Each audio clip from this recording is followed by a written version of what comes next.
goes out to my mother, Beverly K. Jacobs, and to the world.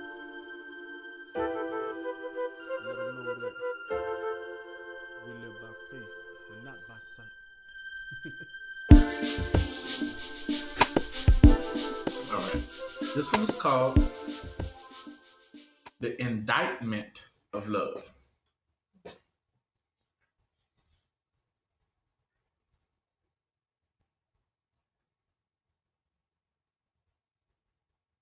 Indictment.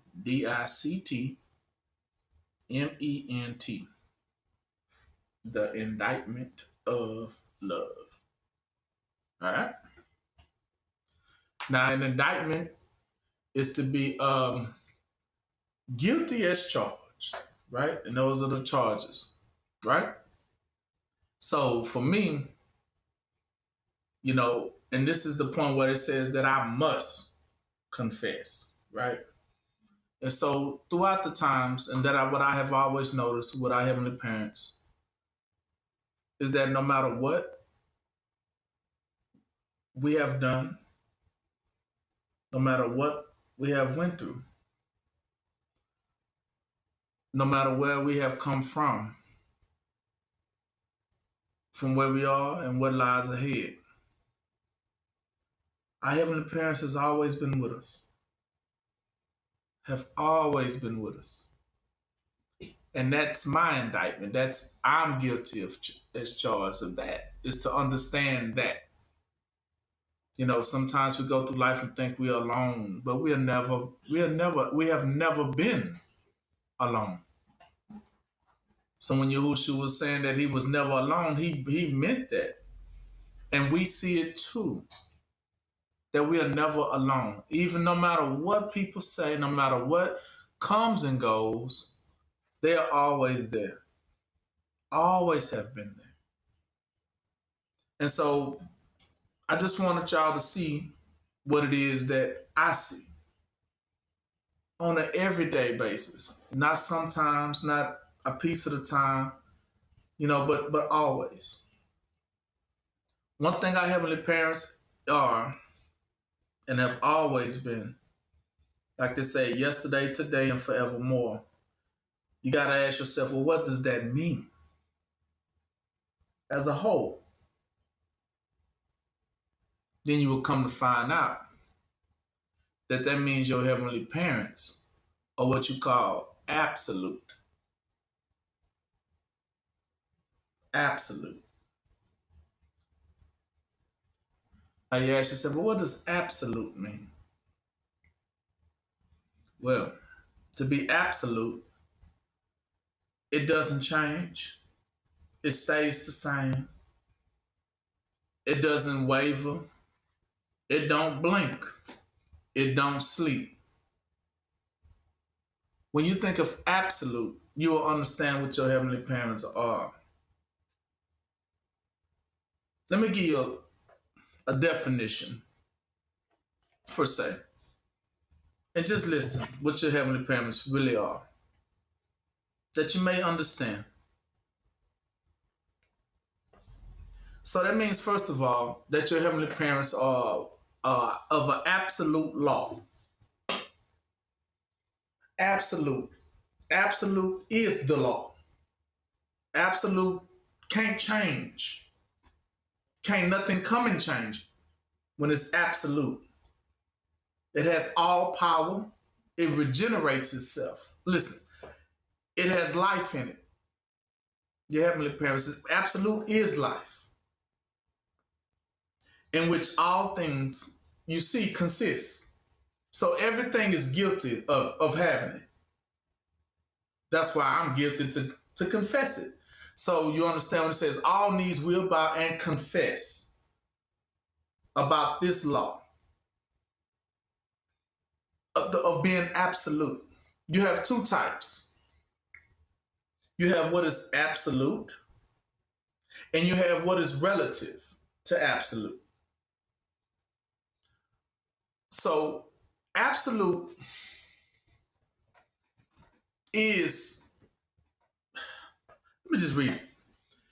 It's what all things consist of that are real. Everything that is real and alive consists of what is absolute, never changing, right? It makes everything that it is in alive and quickened. That's why we are breathing alive, trees and everything that are alive, because of its absolute power that it's like a generator. It's always pumping out, right? A light that cannot be turned off, an energy that cannot be put a tile over it. You can't cover that absoluteness up. It's a standing principle, a standard, and it's a laid foundation, meaning you can't change it. That's why it says the heavenly parents are the same what? Yesterday, today. Because they don't change. That absolute power cannot change itself because it don't doubt itself. It can't change. We can change, but it can't change because it's absolute power. Absolute energy that just always radiating that. It never will fall because it don't know how to fall. It can't hinder itself because it don't know how to hinder itself. So it has no need to change. That's another thing about being absolute. That means it don't need to what? Change. It has no reason to what? Because it's absolute. It's good. It doesn't need to be replaced. It's like a light bulb. Now this, I know you can't understand it because we don't have one of those. But actuality, your heavenly parents is like an energy light bulb that never goes out. That's why I say that light never goes out. It's an energy bulb, meaning it doesn't run dead. Like a battery that can go dead. That light can never go dead. It can never just, I'm running low. It doesn't have that ability.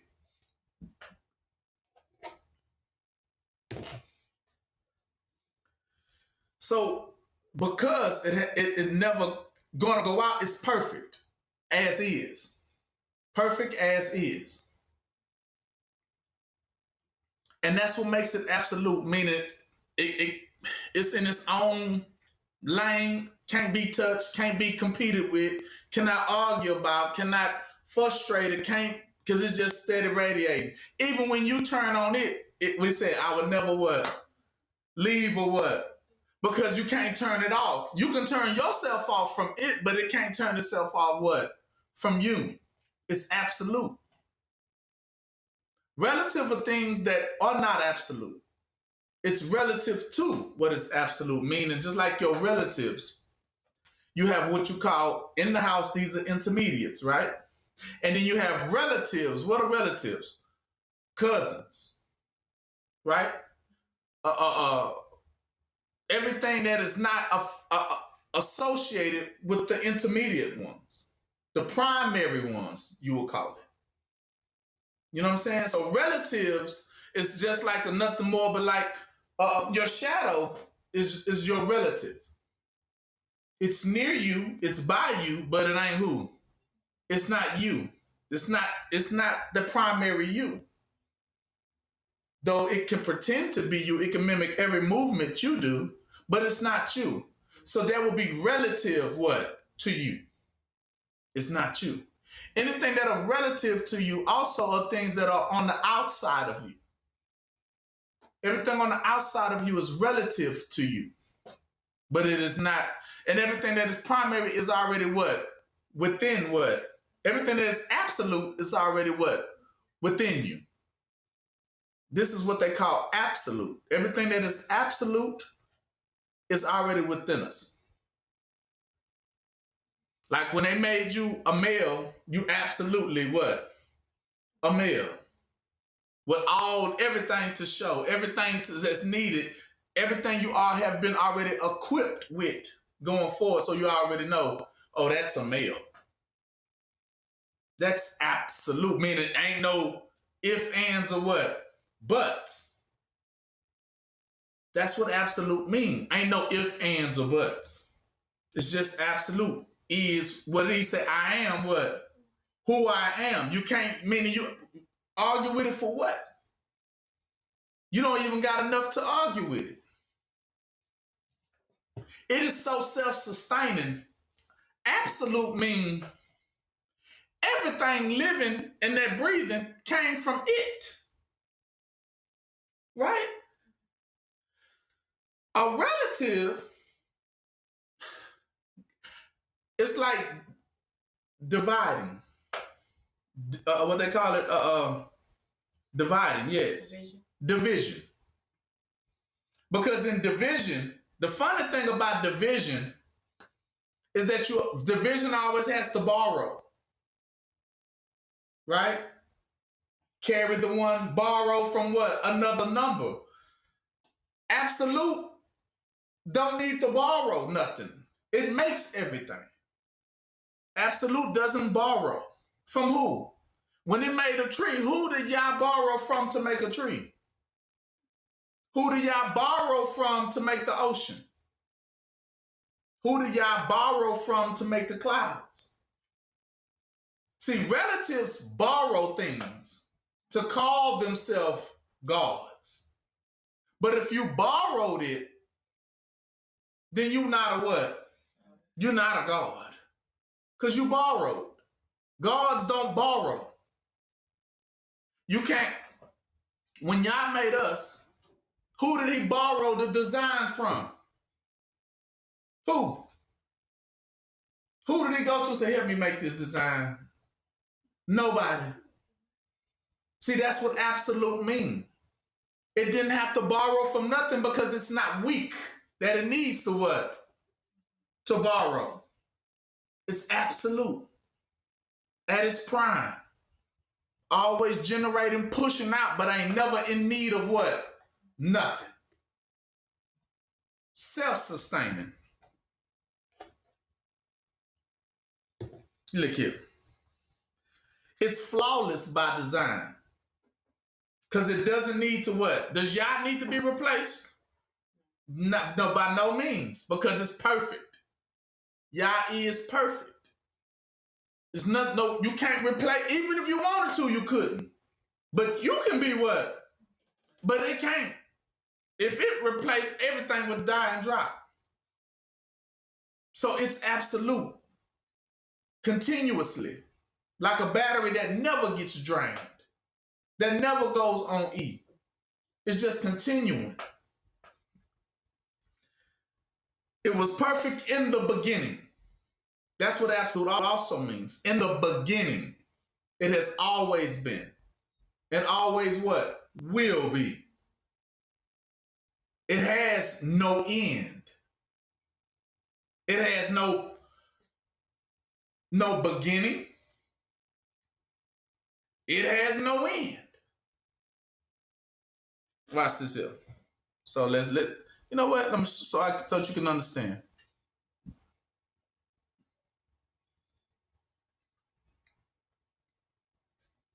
Let me show you what it means.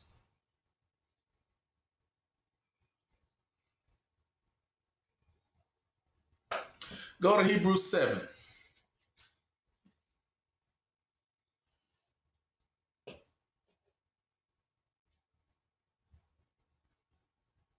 You there? Hebrews 7. Yeah.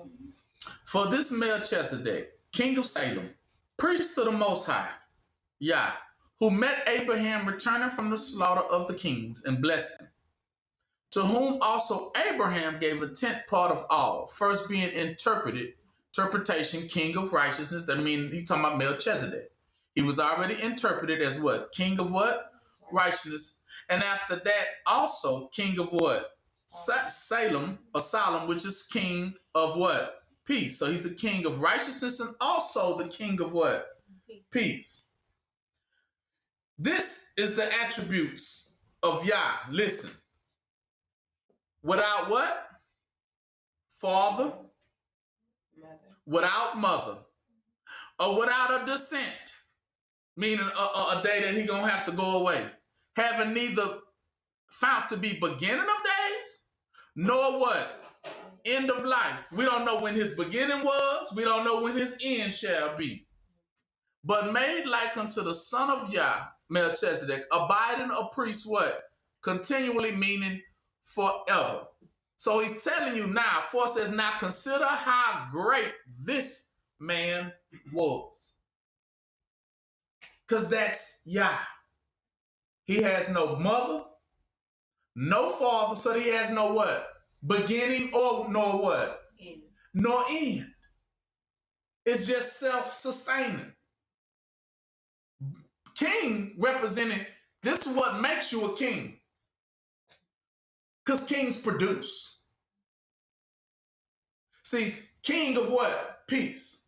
He can produce peace for you. King of righteousness, he can produce that righteousness for you. Because he doesn't need to what? What makes him a king is because he doesn't need to what? Borrow it. See, when Melchizedek met him, he already had it in hand. Oh, I'm the king of peace. You need some peace? Oh, I'm the king what? Of peace. You need something? I got it, meaning creator of it. You need righteousness? Oh, I got it. I'm the creator of that too.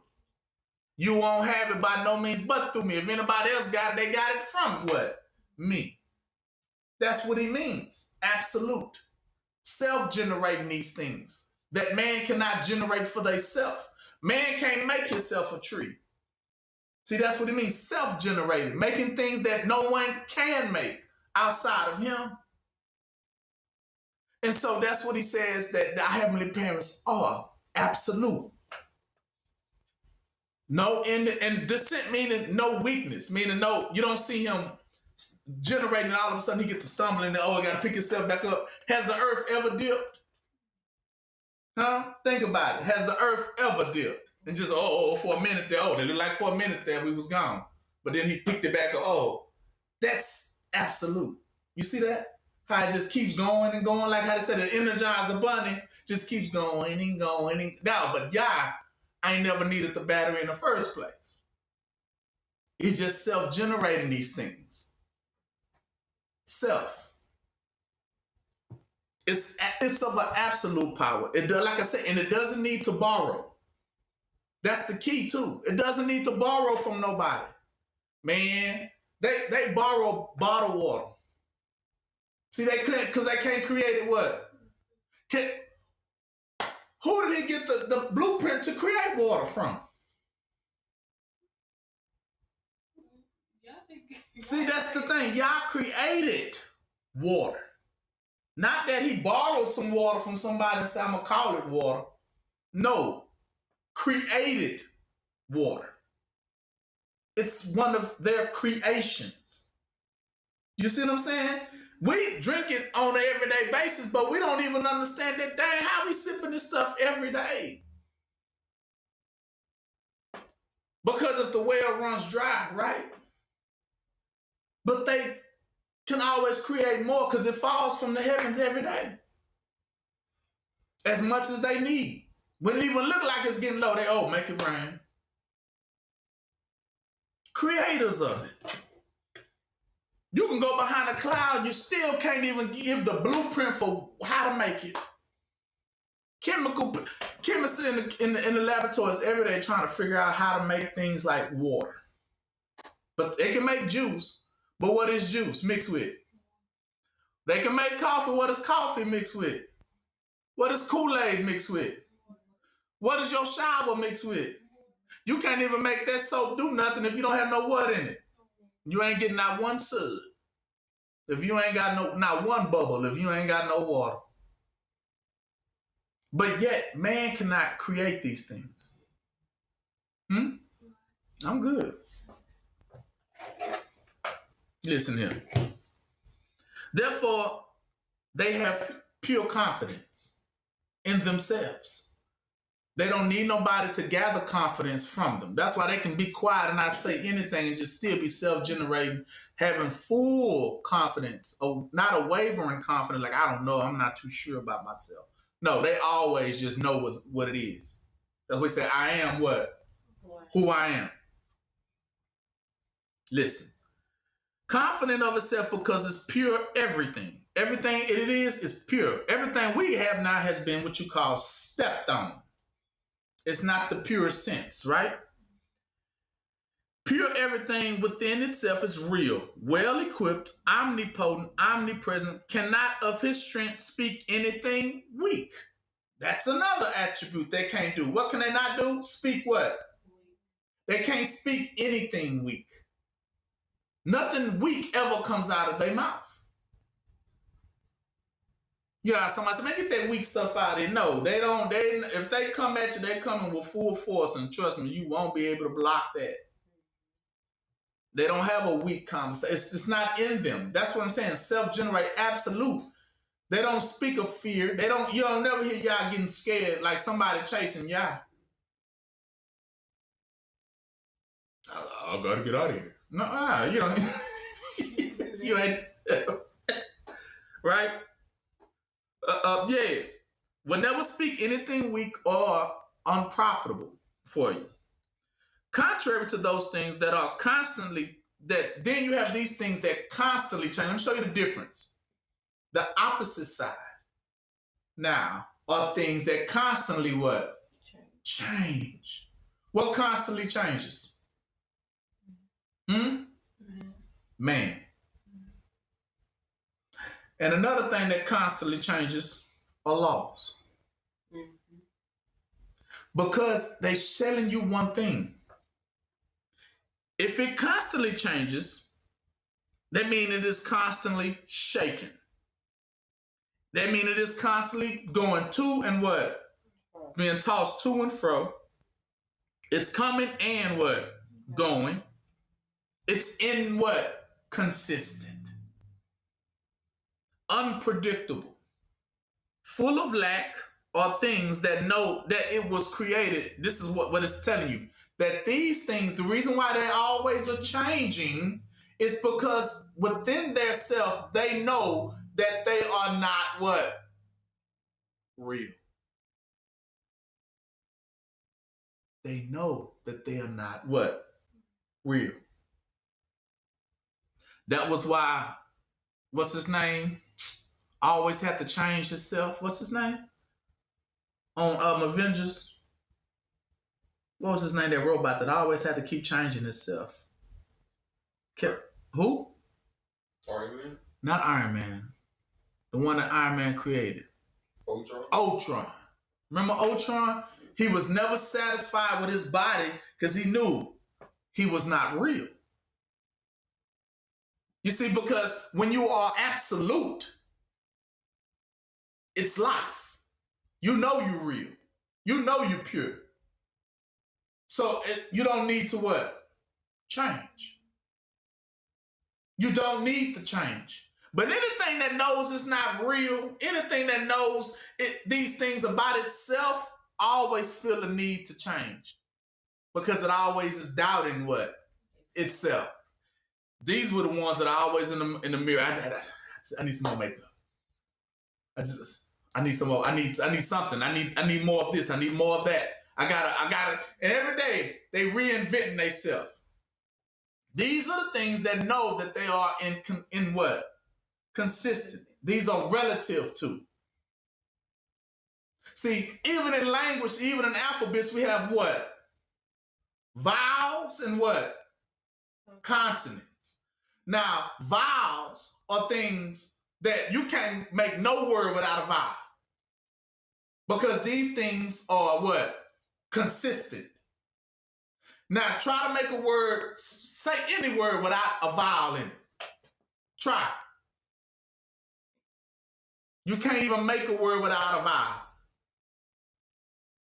Because vowels are consistent. But actually, vowels is all the letters of Yah. How you spell his name? A-E-I-O-U. And sometimes Y. But I wouldn't even put the Y. But the A-E-I-O-U, Aua, Yaua. That's where you get it from. Because it has every vowel in it. But no consonants. Because consonants represent constantly changing. Consonants are constantly what? Changing. Those are your S's, your T's. You know, they constantly change. So laws, man-made laws, are always constantly changing because they know it's fake in the first place. It's not real. Because if it was real, it has no need for what? Change. Because every law that Yah created was already created what? Good. He says it. When I created the earth in 6 days, what did he say? And they said that everything was what? Let's go there.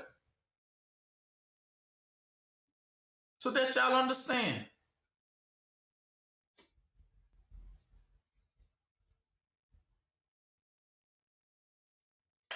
Four. Oh, no.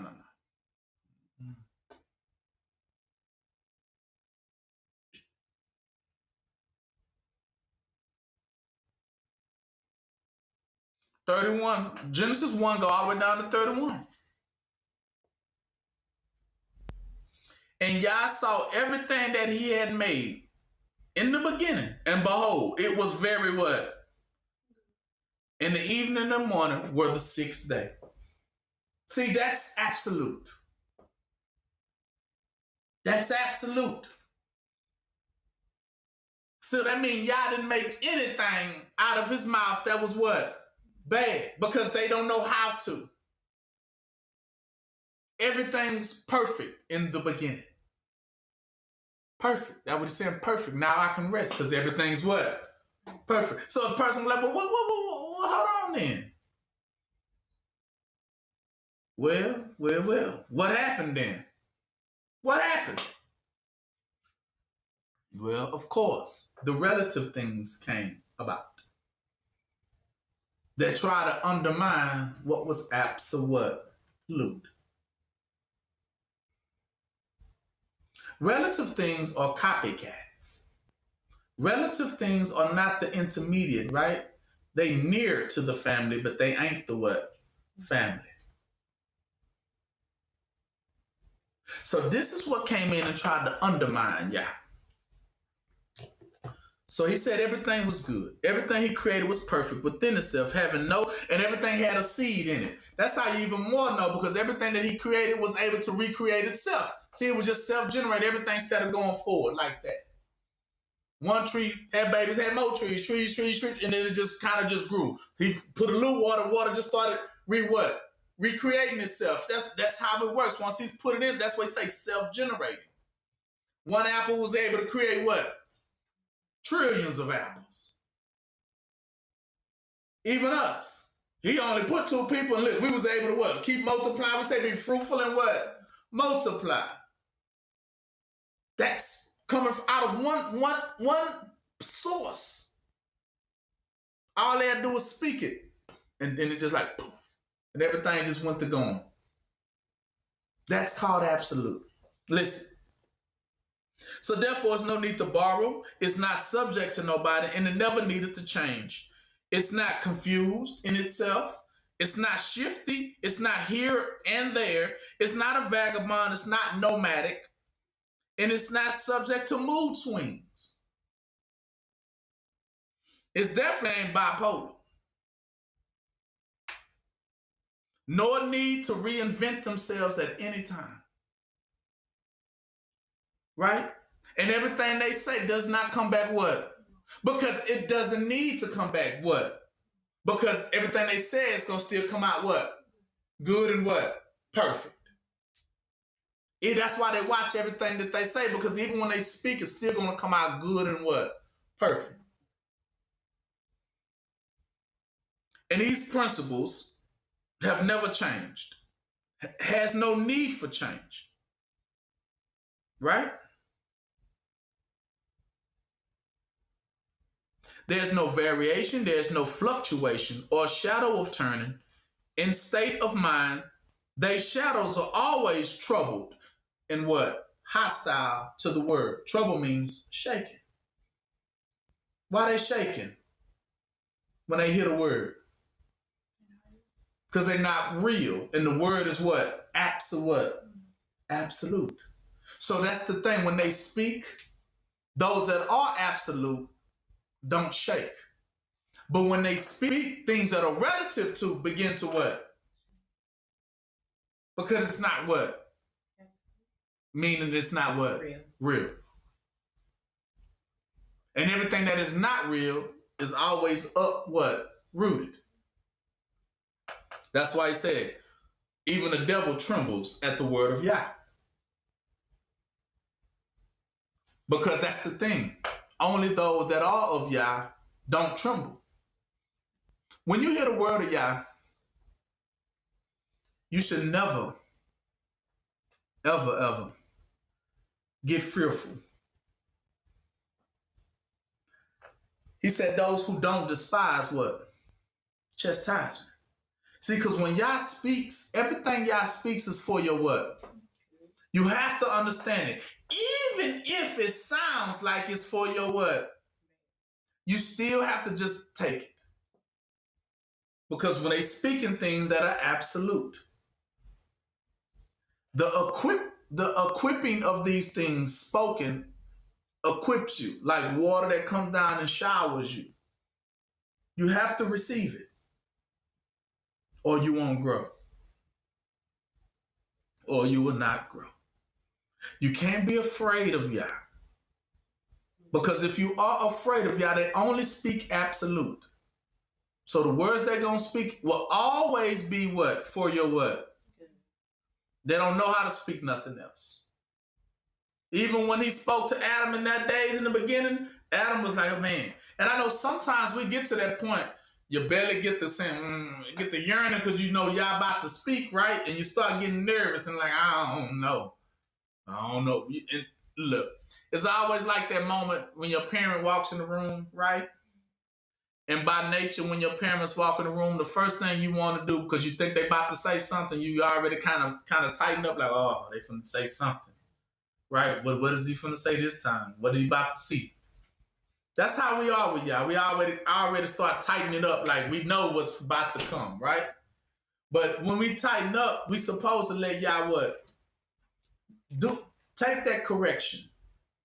Take that chastising. Don't run from it. Receive it. Because as a heavenly parents, they telling us what's what? Good. In the times of visitation, just like any parent that will come in your bedroom, right? And just get to looking around. If they see trash, they gonna tell you to what? Pick it up and clean it up. Now I know automatically we tighten up, like, oh Lord, what they finna say now? That's how we do our parents, right? When they come in, we're like, oh, they about to say something. What they about to say. And so immediately we already kind of tense, like we know what they finna say, because we looking around too, like they probably finna say something about that right there. Right? We know that. But that's how we are with Yah. But that's the thing. See, you're supposed to always receive it. You need it.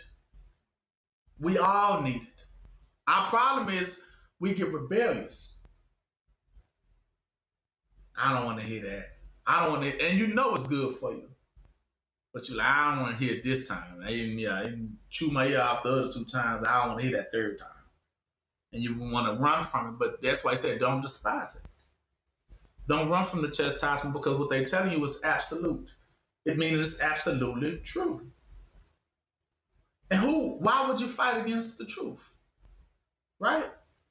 But that's where Israel falls short at. Now,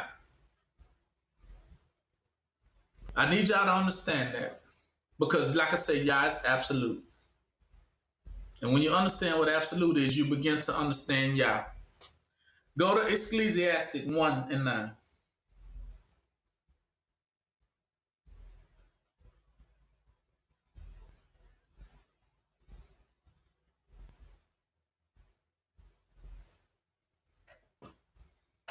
Because everything was created in the beginning good, very good, meaning until it can excel. Yah has always required that. Okay? I know people say, well, Yah say that, that we don't live by these laws no more. Let me explain it to you. Because the devil plays a very great game. The devil is the number 1 deceiver. That somebody will say that the law is done away with through Yahushua. Listen here. Ecclesiastes says this.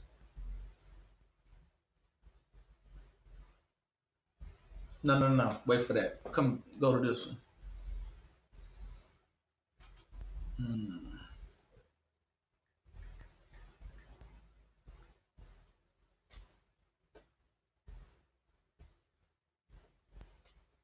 Go to Matthew 5:17.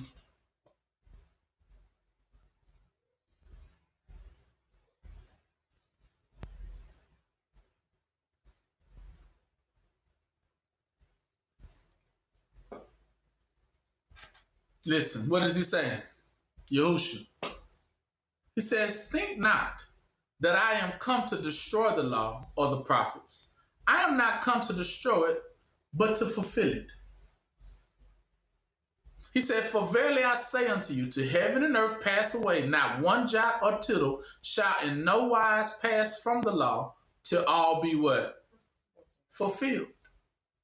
So that's what he's telling you. Because guess what? And he says, 19, whosoever therefore shall break one of these least commandments and shall teach men so, him shall be called the least in the kingdom of heaven. But whoever shall do and teach them, and the same shall be called great in the kingdom of heaven. Now, you're saying, well, hold on. That's a discrepancy. It's not. The problem is the devil was slick concerning the law.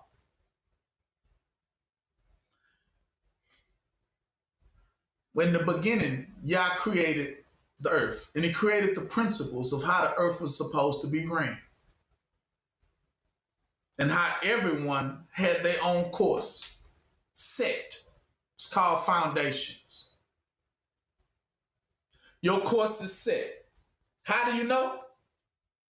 Because they taught you this. But the devil's so slick, he tried to flip everything for his own good. This is how he speaks to us.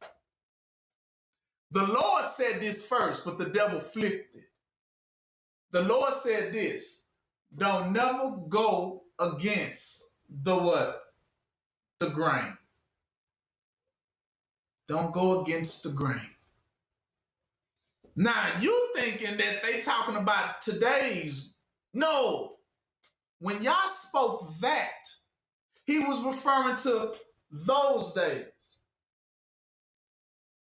Let me show you what I'm talking about, because I know you guys see it to understand it.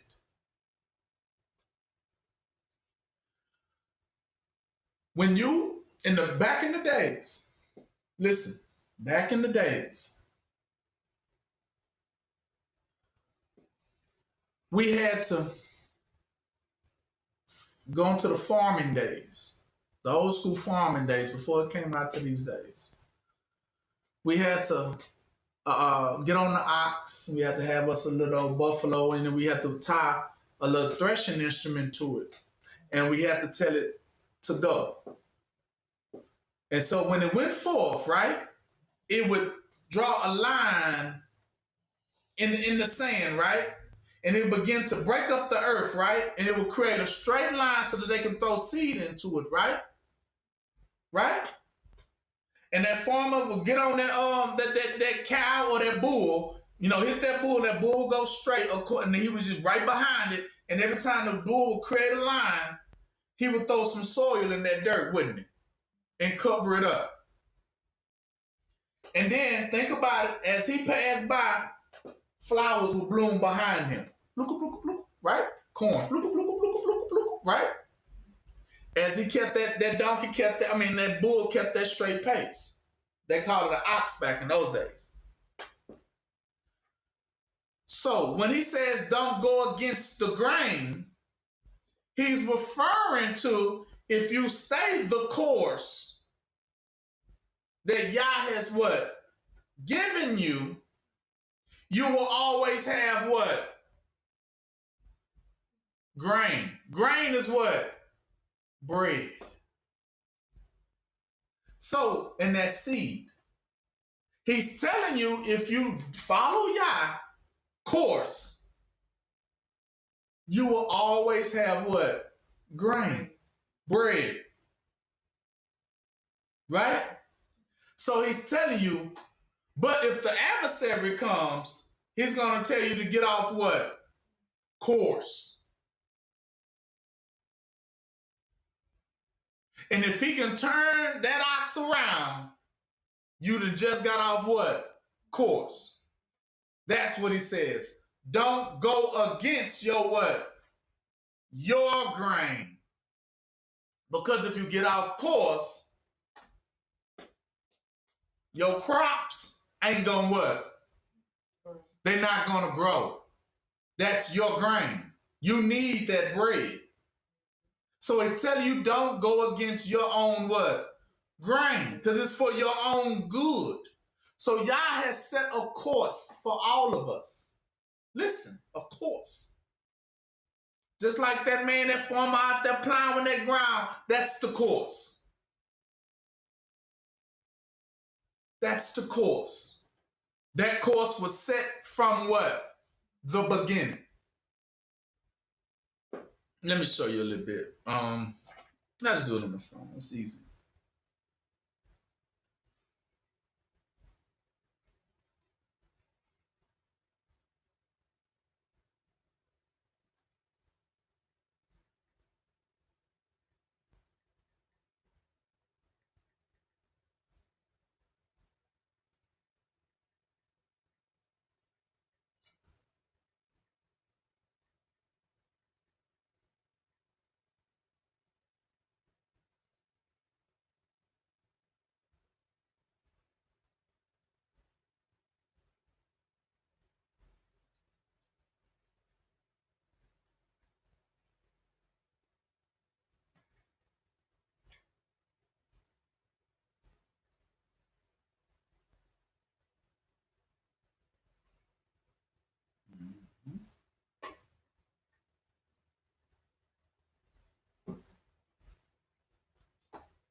Now look at the image.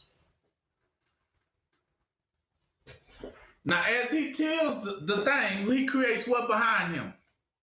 A line, doesn't he? That line is called the course. And we know in the lane, right? So you learn to never get out of your what? Your lane. Right? Because even the sun has a what? A certain lane. It goes through that same lane every day. Every day. Goes through that same lane. From east to the what? To the west. Same lane. The moon has the same lane. Never gets out of what? The lane. Right? That's what he's telling you. Each one of us is like him, who has our own lane, because who you think is creating that lane? Yeah. Right? Yeah. And we know, what we call it,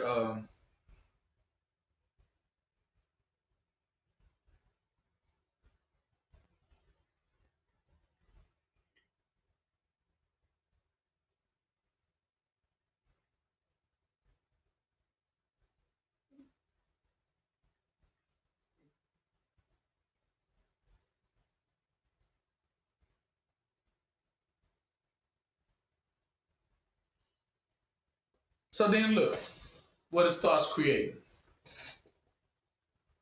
Like horses, horse races, dog races. Everybody learns to stay in their what? Lane. Right? Because those lanes were created when? From what time? From the beginning. But the problem now, those lanes have been what? Covered up. By who? The relatives. See, these are absolute lines. You see how they all straight? And you see them, if you look at it on a big worldwide scale, you see how those lines be everywhere. That's why you see people with them waves in their head and stuff. You see those lines be everywhere, right? But then the devil comes in, right?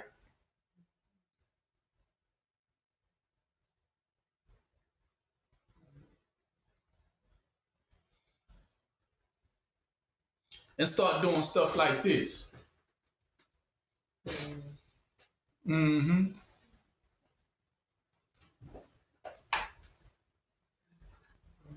Mm-hmm. Because think about it. If y'all got you drawing a straight line with your feet on a straight line, it's a straight course. That's why y'all say he always gives us a straight course. Straight narrow, right? Narrow is the way. But broad is the road to what?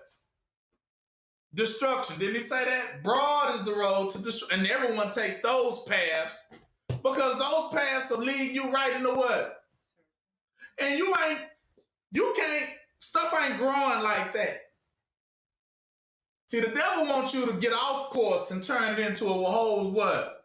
A whole circle. A backslide. Going what? Backwards. And that goes against your what? Grain. Grain, it's your food. So he's telling you, if you listen to the devil, it only hinders who? You. So the devil was out to hinder. That's why he's told you about these absolute laws. You see? Absolute laws. Okay. Now go to Ecclesiastic again in 1. We'll go back to that now.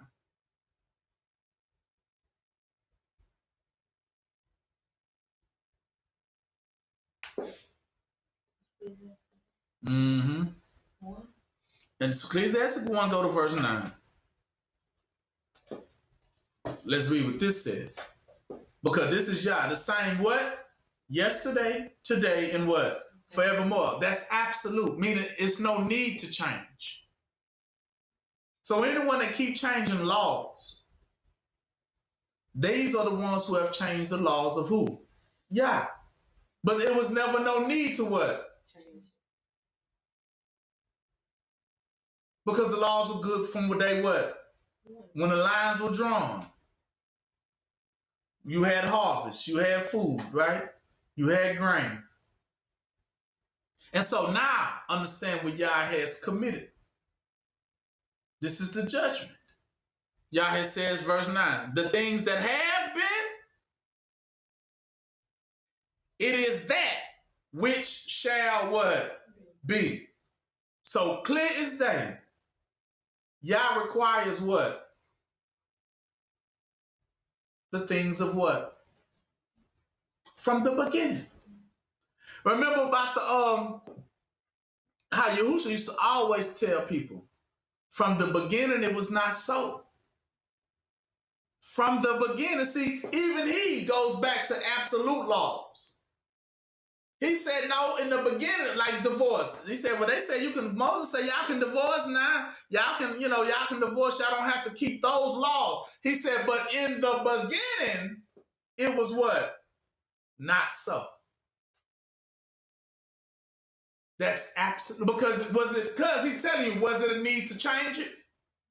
It was no need to change it. That's what he said. In the beginning, it was not so. Meaning his law, your laws don't need to be changed. They don't need to be changed. They perfect and good. Perfectly good. Never had a need for change.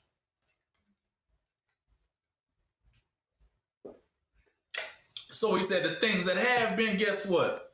It is that thing that shall be what? Required. And that which is done is that which shall be what? Done. He say for that which is done, talking about the old things, is that which shall be what? Done. So what do we have to do? So when it says about the law, go to Romans 3:31.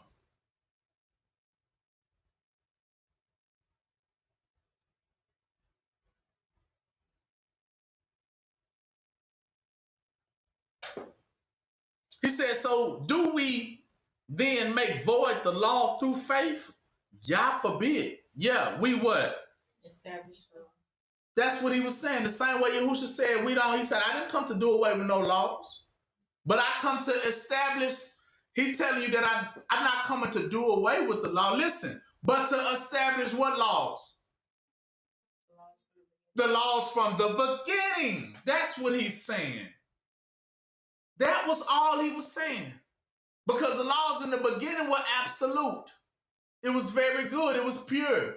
So it's not to establish it, it's to reestablish. To reestablish, that's what he was telling you. And in order to reestablish those beginning absolute laws, you have to do away with these what? New laws. That was what he was talking about doing away with.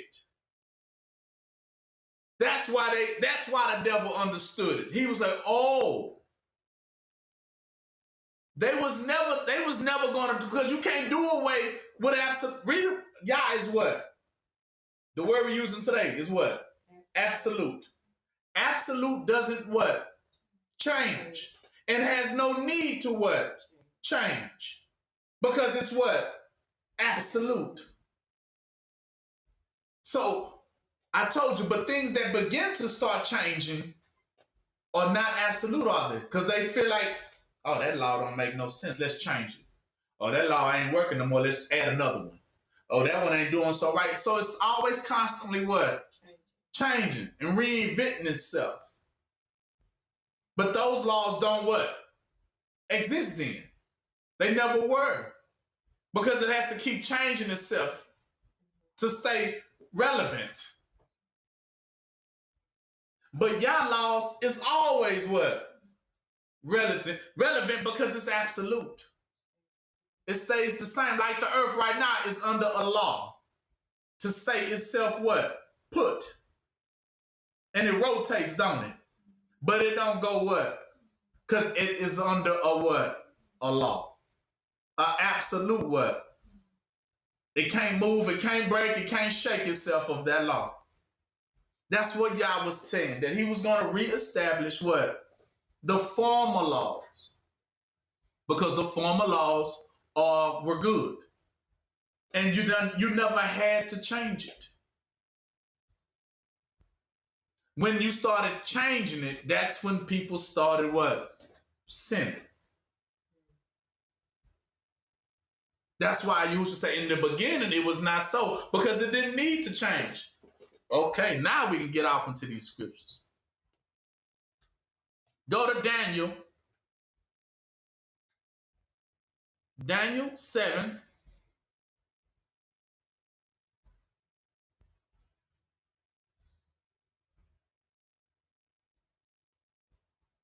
Daniel 7 and 25. Listen. It says, and he shall speak great words against the Most High. See? And shall wear out the saints of the Most High. And think to change what? Times and what? And laws. See, that was what the devil wanted to do. What? Change what? Times and laws. How do you know he changed it? Because look at the calendar. You got leap years. You got months that don't have all the same consistent days. And it's always changed. You got daylight saving. Now, yeah, what's all that? It's always what? Changing. Even the time is always what? Changing. See, that's what it means. They look to change those things. That's why now you under a thing that just keeps changing. It just keeps changing. Ever changing. You don't know what day it really is. Daylight saving. Well, okay, this time you get extra hours sleep. Now you don't get extra hours sleep. You're going to stay up on longer nights, shorter days. Now we're going to switch it up again. Now we're going to just switch it up again. Now we're just going to switch it up again. So you don't know what day it is and what time it really is. That's why I told Babe, I said at this point the clocks are just spinning backwards and forward and backwards and forwards. You don't know what's going on anymore. Because they don't keep nothing the same, do they? Consistently changing things. Every time you can, Obama get on, it's time for a change. Well, that's all we hear. Because instead of trying to reinvent itself, every time you do good, they make a law to try to stop that good, don't they? So they're always going to keep changing it according to you. Right?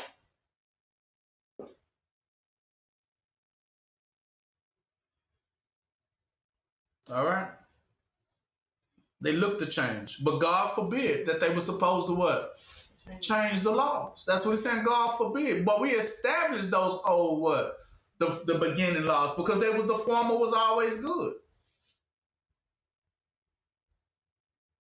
But the serpent does have a conversation to try to persuade you off that path. That's why Yahushua said, I am the way. See, that's that carved out what? Path. That was already, like he said, he the first. Okay, let's go back to Hebrews.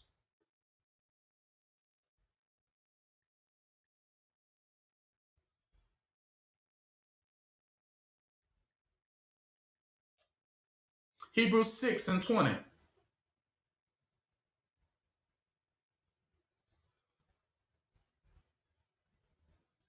What does it says? Whither the forerunner is for us entered, even Yahushua. See, he's the forerunner, meaning the one who already carved the what? The path. Exactly.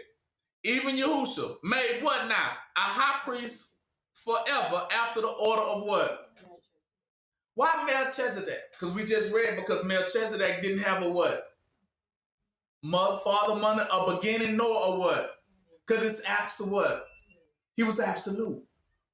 That's what they're trying to tell you about why Melchizedek was so great that even Abraham bowed to him because he knew that he was Yah. Incarnated in the what? In the what? Yahushua in the what? The flesh. Without days. Ain't no beginning or end. It's just immortal. He knew it. That's why he bowed to it. He was already, like, where did he come from? He just already, he came in the door just established. Not needing what? Nothing. Because he blessed who? Abraham. He didn't need nothing from Abraham. He said he was a king of peace, king of righteousness. He had his own, he was in his own lane when he met him. And he like, man, well, hold on. Gosh. No sign of a weakness. And he says, so whether the forerunner is entered in for us. So we know he's talking about the order of Melchizedek. Now, when did Melchizedek, who came first? Melchizedek or Moses? Melchizedek. That's what he was saying, because Melchizedek came in the what? In the beginning. The course was already set from the beginning, what man had to do and what way man should take. He set the standard. That's why he said, according to the order of Melchizedek. Not according to the order of who? Moses. Because Moses is of the law. But he's talking about that they have created what? New laws that goes against life. See, every law in the beginning had this one thing that was consistent with everything. One law was consistent. You want to know that law? Go to John 1.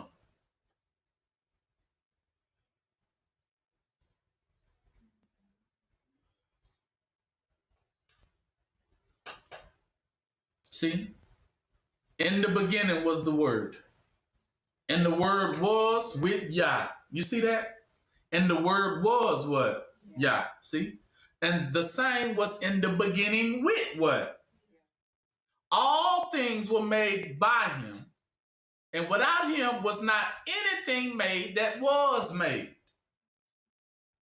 In him was what? This is the thing that everything has in it that ever came out of that absolute mouth has what in it?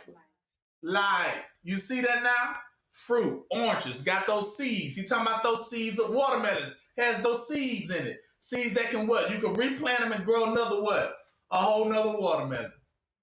Plums, apples, kiwis, tangerines. It all have seeds of what? Life in it. Water has a seed of life in it. Because all those things actually have the content of what in it? Water. See, that's a law. That's a principle. It can't be taken nor shaken. So he says, and life was the light of what? The men. So what is that life that was of men? What was what? Absolute what? That was absolute. That's what they understood about themselves. Whatever they generated from was absolute. Whatever we generated from was what? Absolute. He said, had no father, no mother, right? No ending, no beginning. It's just a source. A generating what? Source. Absolute source at that, right? Pure. Undefiled. So if it's pure and undefiled, did it need a change? No.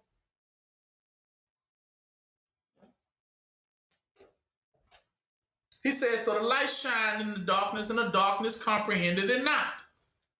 And there was a man sent from Yah, whose name was John the Baptist. The same came for a witness, to bear witness of that light source, that absolute light, that all men through him might what?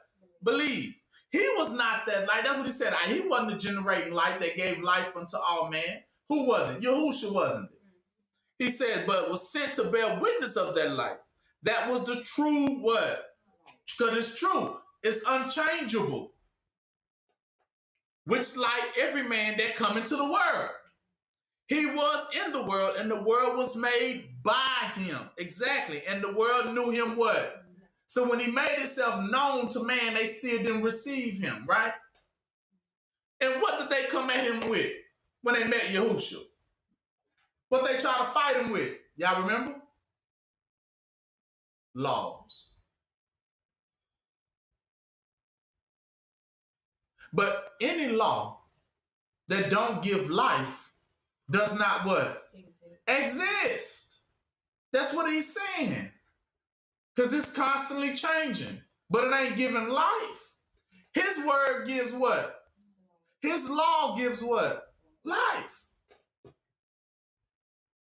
He says it. But as many as received him in 12, to them gave he power to become what?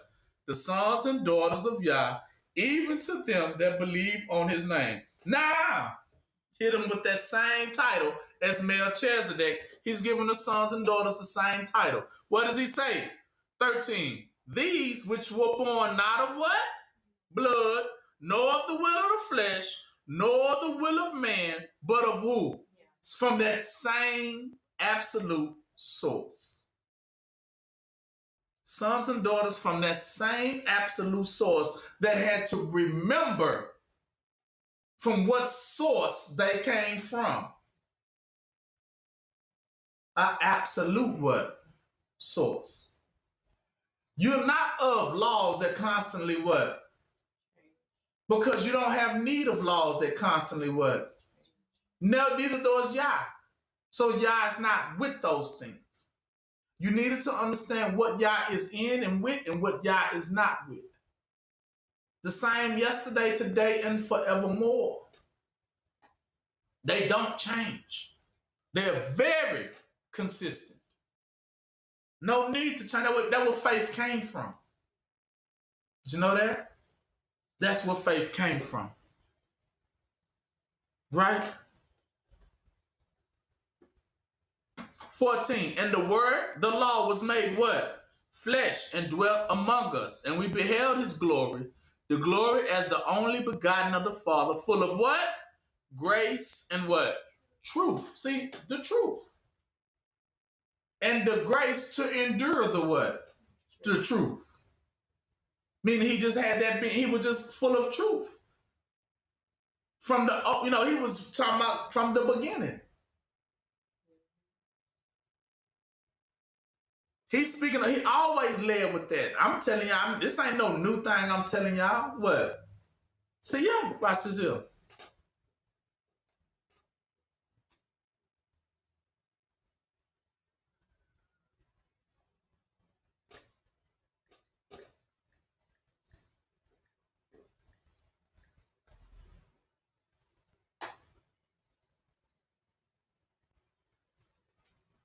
First John 2:7.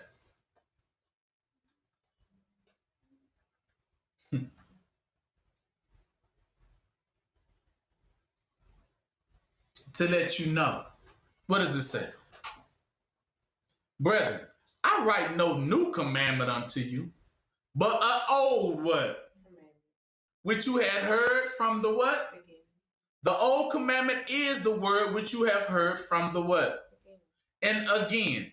Now you seeing it because it's the first time you understand that Yah has always is from the beginning.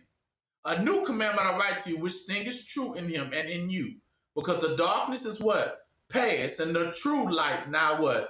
Shining. He that say he's in this light is absolute light. See?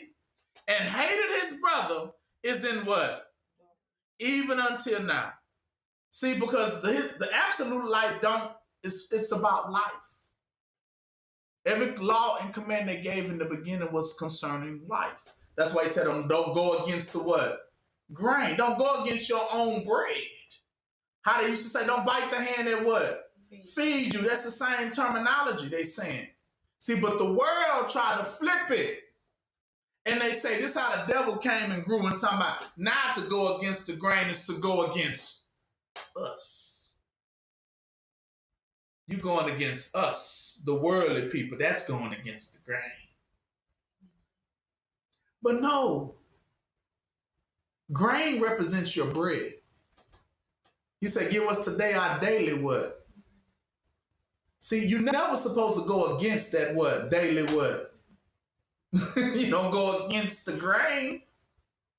You need that grain. So when Yah speaks, we listen. But when man speaks, he gonna try to pervert it to make it seem like he is the law of Yah. That's why they call themselves now what? We the law. We the police. We. And so that's how the devil got over on you and started creating these new laws. But I told you, absolute don't need to change his what? His laws. They already perfect. You don't change what is perfect. So why did God flood the world the first time? They said, well, why did he flood it then the first time? Then if he made everything perfect in the beginning? It's because everything perfect was still there. It's just that people started going outside of what was what? Perfect. So did he not flood? So he flooded who? Them. How do you know he just flooded them? Because when the water receded, his world was still what? There. So those foundations were still what? In place. Still standing.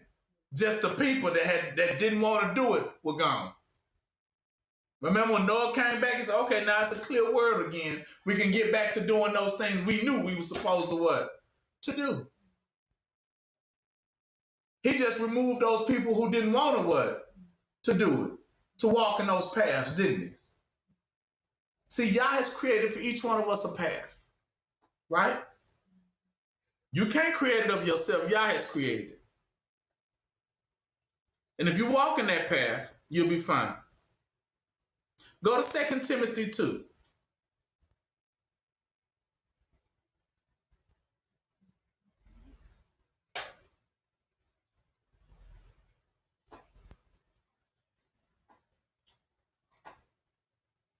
Let me show you what absolute means.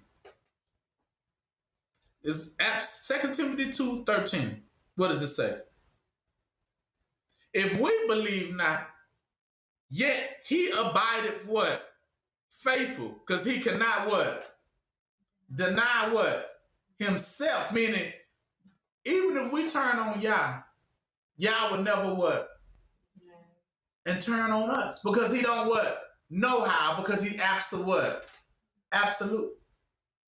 That's what it means. His word goes out and it don't what? That's what absolute means. He can't change, though we change. How do you know? We change, but he don't change. Absolute. Psalms 110.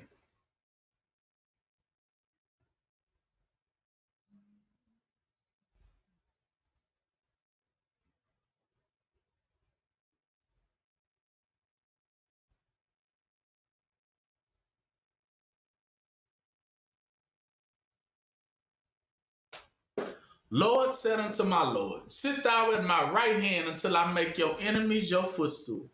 The Lord shall send the rod of thy strength out of Zion. Rule thou in the midst of your enemies. The people shall be willing in the day of your power. In the beauties of holiness from the womb of the morning, thou hast the dew, see the dew of thy youth. You have kept the command. The Lord has sworn and will not what? Repent. Thou art a priest forever after the order of what? Melchizedek. I'm going to show you what absolute means. When he said he has sworn and will not what? Repent, meaning he doesn't change it. He doesn't take it back. Neither will he take it back. And he will not repent, and he will never be sorrowful for who he has chosen. What people Yah has chosen? And will Yah change that? Because it's absolute. He don't have a need to change nothing. When he has spoken, it is done. See, they want to say, now, them the people, they ain't Yah's people. Yah doesn't change.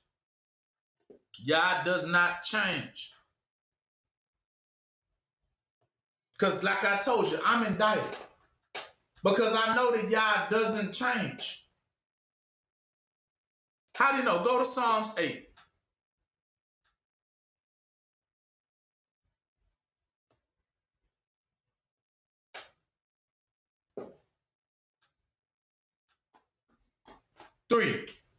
Three and 4. Listen to this. He said, when I considered the heavens, the works of thy hands, the moon and the stars, which you hast ordained, what is man? Listen, what is man? What are these people that you are mindful of them? And the Son of Man that you visited them. Tells you because they ain't never what? Left nor what? Forsaking you. So that's what the devil is asking. Hold on, well, y'all, why you just won't leave them? Why you just won't give up on them? We have everything we have proven to try to tear them down. Why you just keep keeping them going? Because Yah says, according to Psalms 110, I have sworn and I will not repent. Meaning what? It's absolute. So it is Yah who's sticking with us throughout everything to make sure that what he says don't come back what? That we shall be priests according to the order of what? That's what he's saying. Because that's the thing. They're absolute. They don't have to change. So your whole life, Yah been with you. Your whole life teaching you, guiding you, walking with you. So that you can understand these things, right?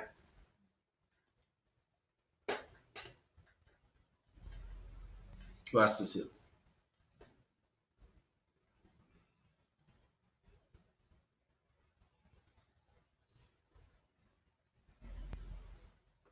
Acts 2:33.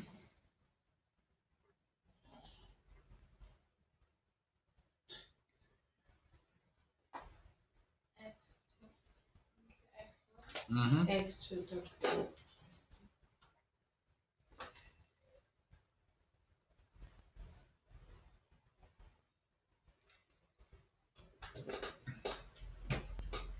Therefore, being by the right hand of Yah exalted, and having received of the Father the promise of the what? Holy Ghost. He has shed forth this, which you now see and hear. So, because Yah was with you, he promised that your heavenly parents was going to stay with you. And that promise was the holy word. The Spirit. That you will always know that Yah is what? With you throughout all of this.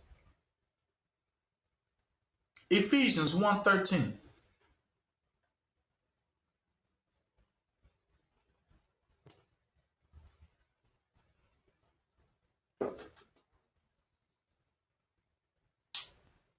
In whom you also trusted, after that you heard the word of truth, the gospel of your salvation, in whom also after that you believe, you were sealed with that Holy Spirit of what?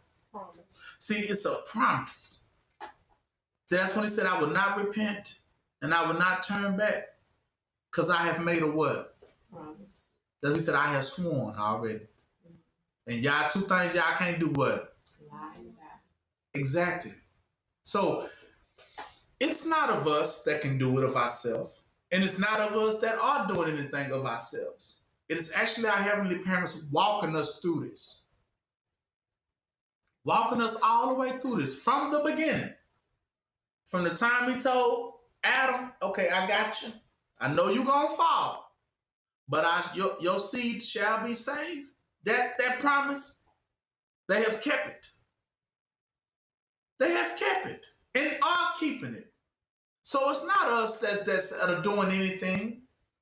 No, it's our heavenly parents that are walking. Man, they are literally walking us through this.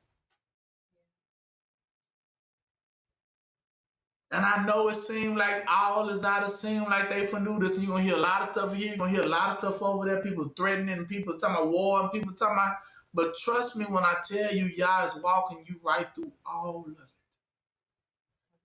The same way it was with Shadrach, Meshach, and Abednego was through in that fiery furnace. And they looked and they seen that other spirit. And they're like, who's that in there with y'all? We threw 3 people in. How come we see 4? And it was what that angel of Yah was in there. Like, I can't let these go too because I've already sworn. I've already made a promise to Jacob, to Israel, that your seed is going to make it. They're going to pull through this. I have sworn. That's why the devil say, what is man? Why you keep helping them?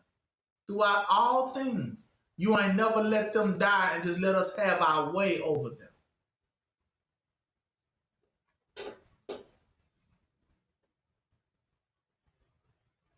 Because Yah has set a communion with you guys. Now,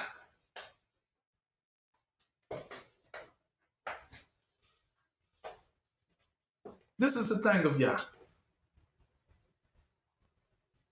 When Yah is ready for us, Yah reveals to us things that he will not reveal to everyone else. That's the difference. That's who we are. That's also the mysteries of Yah. That's why the other nations can't receive it.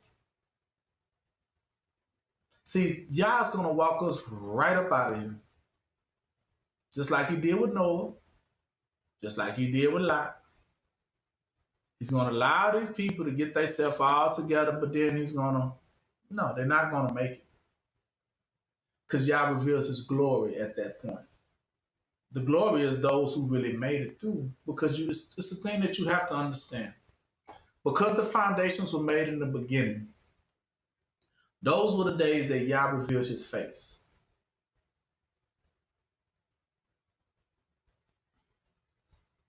When Yah reveals his face to you, like he did to Moses, he revealed his face to Moses. When Yah reveals you face to face, oh, baby, you gonna make it. You gonna make it.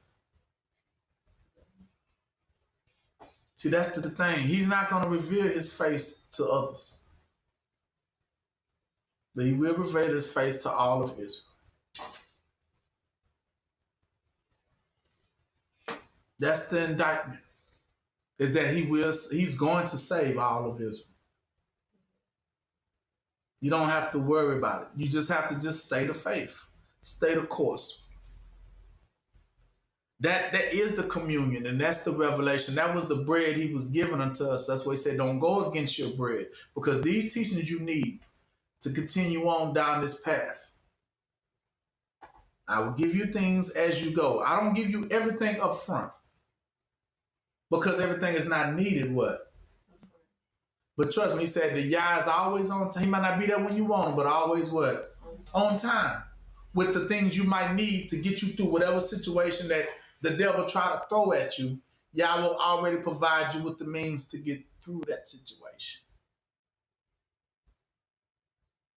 If you just stay faithful. Yah is not of a sort. Even when I say, let me correct that. Even when I say, if you stay faithful, to be honest, when you are of Yah, it's impossible for you to sin. If somebody would say, well, hold on, that don't make no sense. Everybody sin, but let me break it down to you. When I say it's impossible for you to sin, if Yah is with you. Because that's the thing that people don't understand. Yah is absolute. He said, with man it is impossible, but with Yah, all things are what? So if Yah got you in Yah's hand, It's of Yah that's making you not what? Sin. It's not of yourself. That's what people keep getting confused. They think it's of themselves. So they say when a person, everybody's sin. It's not according to Yah. If Yah say you ain't got no sin, then you don't have no what? That's just plain. I would say you can't go against Yah's word. See, it's absolute. So when Yah has already deemed the person not sin, then they're just not sin. No matter what you might say or think it may appear to be to you, to your eyes, but unto Yah, if Yah has them, they already in the glory of Yah. They ain't sinning to Yah. Because it's Yah that's upholding them. Not saying that person don't make mistakes. No, it's just telling you that Yah has got them. It's the same way Yah got you. He said, I have engraved you in the palm of my hand. I will surely not let you go. I always think about you. That's what Karen is. I'm always considering you. He said, in the times of blessings, I'm always sure to bless you. And in times of multiplying, I'm always sure to what? Multiply you. Meaning when they're giving out food, I'm always making sure you get some. Whenever there's a blessing being passed out, I'm always making sure you there for that what? For that blessing. You don't get passed over. You don't get looked over. Now, I know, don't think about every little thing you see every person get. It's not like that. Because that's just greed. Because we know we don't live by greed, do we? So when I'm not referring to every little thing you see somebody get that, well, I ain't get mine. You already have the wrong mentality if that's how you think that Yah is. No, he's talking about when you surely need it, you will not get looked over. He said, I've never seen the righteous forsaken or begging for what? Bread. See that what he mean? I never seen caught one begging for bread, meaning in need. They never in need of nothing. If you ever notice righteous people, you're going to start noticing the trend. They never need it. Ain't never needed. See, they are a blessing to you, but you ain't blessing them. What I mean is, absolute don't have to what?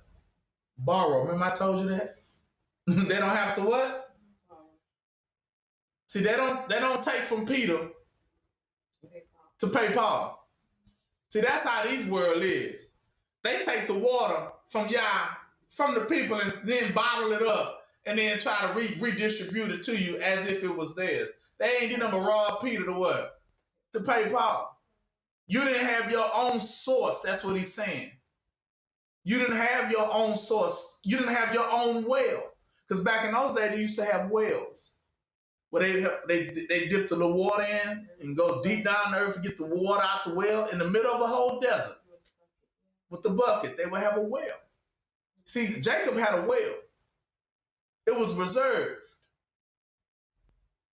You see, they didn't need to worry about if we gonna go knocking their neighbors door. Can y'all give us some water? Or can you give us some water? China, we need some water. Russia, we need some water. Or Europe, we need some water. Africa, we need some water. No, but wherever Jacob went, for some reason, water just sprouted out the ground. Oh, we got water. Set up camp, y'all. We good. No matter where they went they can go in the middle of a desert. That's what they did. They actually went in the middle of the wilderness when they left out of Egypt, didn't they? And they went in the middle of the desert and found what? Water. And they were self-sustained because Yah created that what? For them. That they didn't need to go begging to no other nation. Please help us, help us, help us. So that then they can come with their stipulations. Well, if you need help, you're going to have to play to my tune. No. See, Yah always makes them the righteous where they don't need to beg and borrow from nobody. They're always the head and never the what? The tail in the situation. When you're righteous. And then don't get it twisted, because I'm not saying that any person can make themselves righteous. You can't. This righteousness I'm talking about is the righteousness that is only given as a gift by who? Yeah. It's with them. Only because of what? Yeah. They choose. That's who they chose. See, that's the key. It ain't about labor. It ain't about what you do. It ain't about how you do it. It ain't about what you say. No, it's just that Yah has already chosen. That's what the elect mean. It's just given to them. See, they try to make it in their world, in their terminology, in this world, they try to create that same essence, but it's not true. For two reasons. How you will know it's them, it'll be easy. I even explained one time about how Yah does water in the beginning. When it rains, if it wasn't for these people creating dams and stuff to try to block things, actually the water would tell you who was blessed. Because when it rained, that person, y'all, would get the water. That's why I told you, wherever Jacob went, the water sprung what? There. They never had a shortage. They never had a lack. Their whole entire lives. Wherever they went, that's where the food was at. Wherever they went, that's where the water was at. They never lacked it. Blessings followed them. That's why David said it in Psalms 23. Surely goodness and mercy follow me all the days of my life. Psalms 23. Never had to worry if he was going to eat or drink, did he? He didn't have to worry about those things. Now, weak and beggarly elements. That's what they become. These are the relative people. Nomadic. Nomadic means they don't really have no homeland. They just kind of move from place to place. Rolling stones, you would call these types. They don't have no certain place because they are not what? Absolute. See, the children of Yah are what? Even they are what? Absolutes. And that's why I say the voice of a stranger, they can't what? Follow, because the words ain't absolute.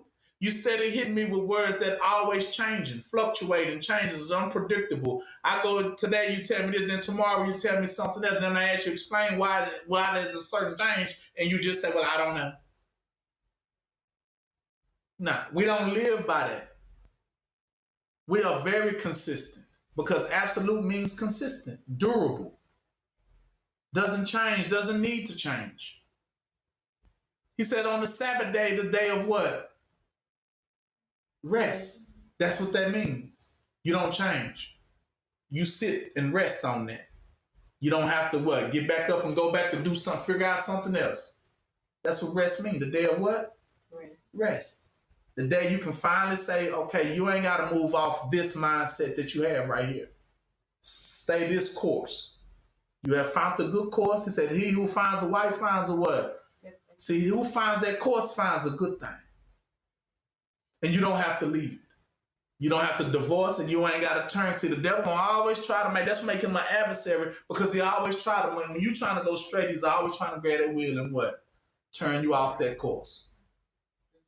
But that course is profitable for you. Set in the beginning. You just say that course and you would have been what? Fine. That's why I said all have fallen from what now? Grace, because they all have fallen from their particular course. As the farmer trying to plow that course, you would have been fine. But you let the devil get you off what? And you went against your own grain. That would have been bread for you and your house. So not only is the devil trying to rob you, that's why they call them thieves and what? Robbers, because they rob you of bread. See, y'all, that's what he said. But Yahushua said, I come to give you life, and life what? More what?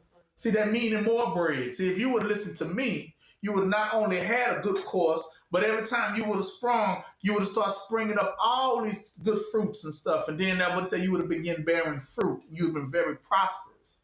And your labors would have been you didn't have to go out there every day and labor for it, because the produce would have been coming in. It would have been abundance. To the days where you can sit back and relax, because now it's just of itself multiplying. Like a shock of corn. You would have planted one, and then by 5 and 6 would have grew. You would have had enough for you went out there probably labor for 6 years, but on that 7th year, you didn't even have to what?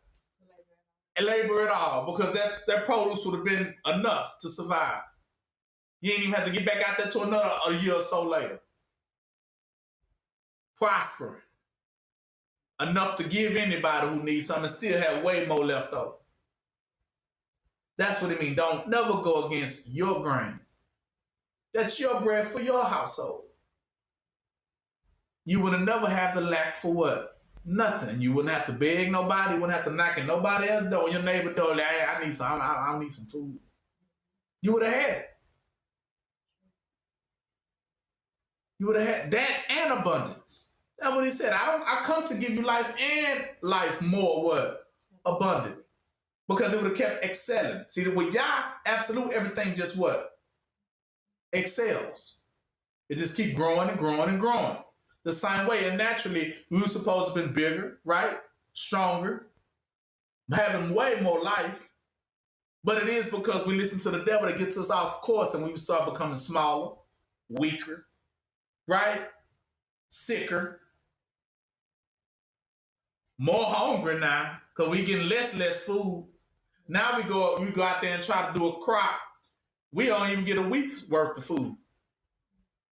Right? You be like, dang, I can't even fill up a pantry with this. Because when you went against your grain, that's what happens.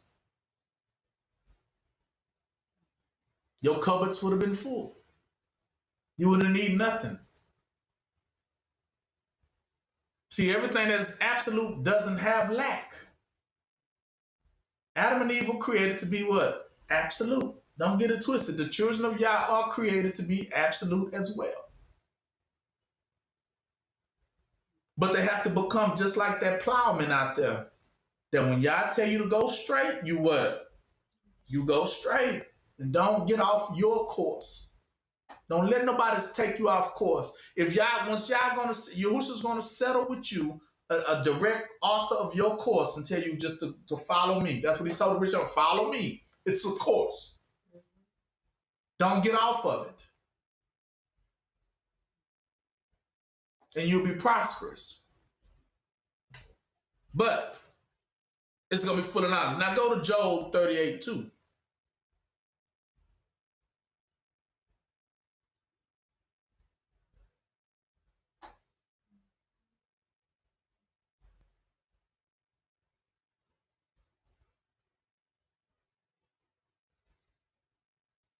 Now, because Yah reveals their face to us. Their face is their knowledge, their understanding, their seed of life to us. But he says it like this. Who is this that darkened what? Counsel by words without what? Knowledge. Because he said, my people are destroyed from a lack of what? Knowledge. See, when they reveal their face to you, they're revealing to you that knowledge, that wisdom, that understanding of what you need to do. Right? When they reveal themselves to you, you run with that because you need that. But there are those, he's saying, now who is this that darkened, meaning who has covered that face up? See, that foundation. Who has covered that lane up with words now by coming out of a mouth of a person who has no what? Meaning one that Yah ain't revealed his face what? To. So you can't never listen to somebody that's cursed. Because Yah ain't revealed their face to them. They don't know it. Like he revealed to Moses, right? And Moses was able to lead the people, wasn't it? So, but Yah ain't revealed his face to you, then we gonna listen to a person that Yah ain't talking to. Because now they darkening your what? Counsel. And what happens when they darken your counsel? That's to tell you to get off the what? Get off your path. They darkening your path. They tell you to get off of it. And it's gonna lead you what? Exactly. Exactly. And we are not the types. But did they not know the course? Yah revealed to them the course. He revealed to them his face. But See, this is the thing. If you hide your face from Yah, Yah gonna what? Hide his face from you. Now, when Yah hides his face from you, that's your bread, that's your grain, that's all your blessings, that's everything that good that could have came your way. And you didn't just forfeit it.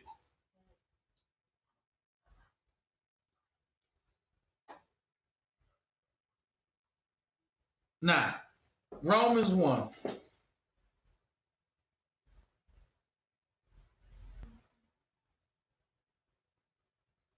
No, hold on.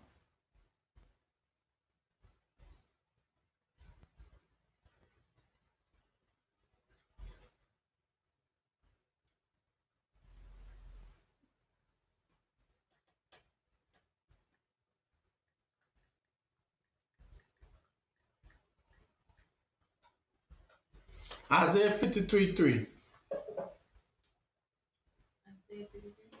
Mm-hmm. Isaiah 53:3.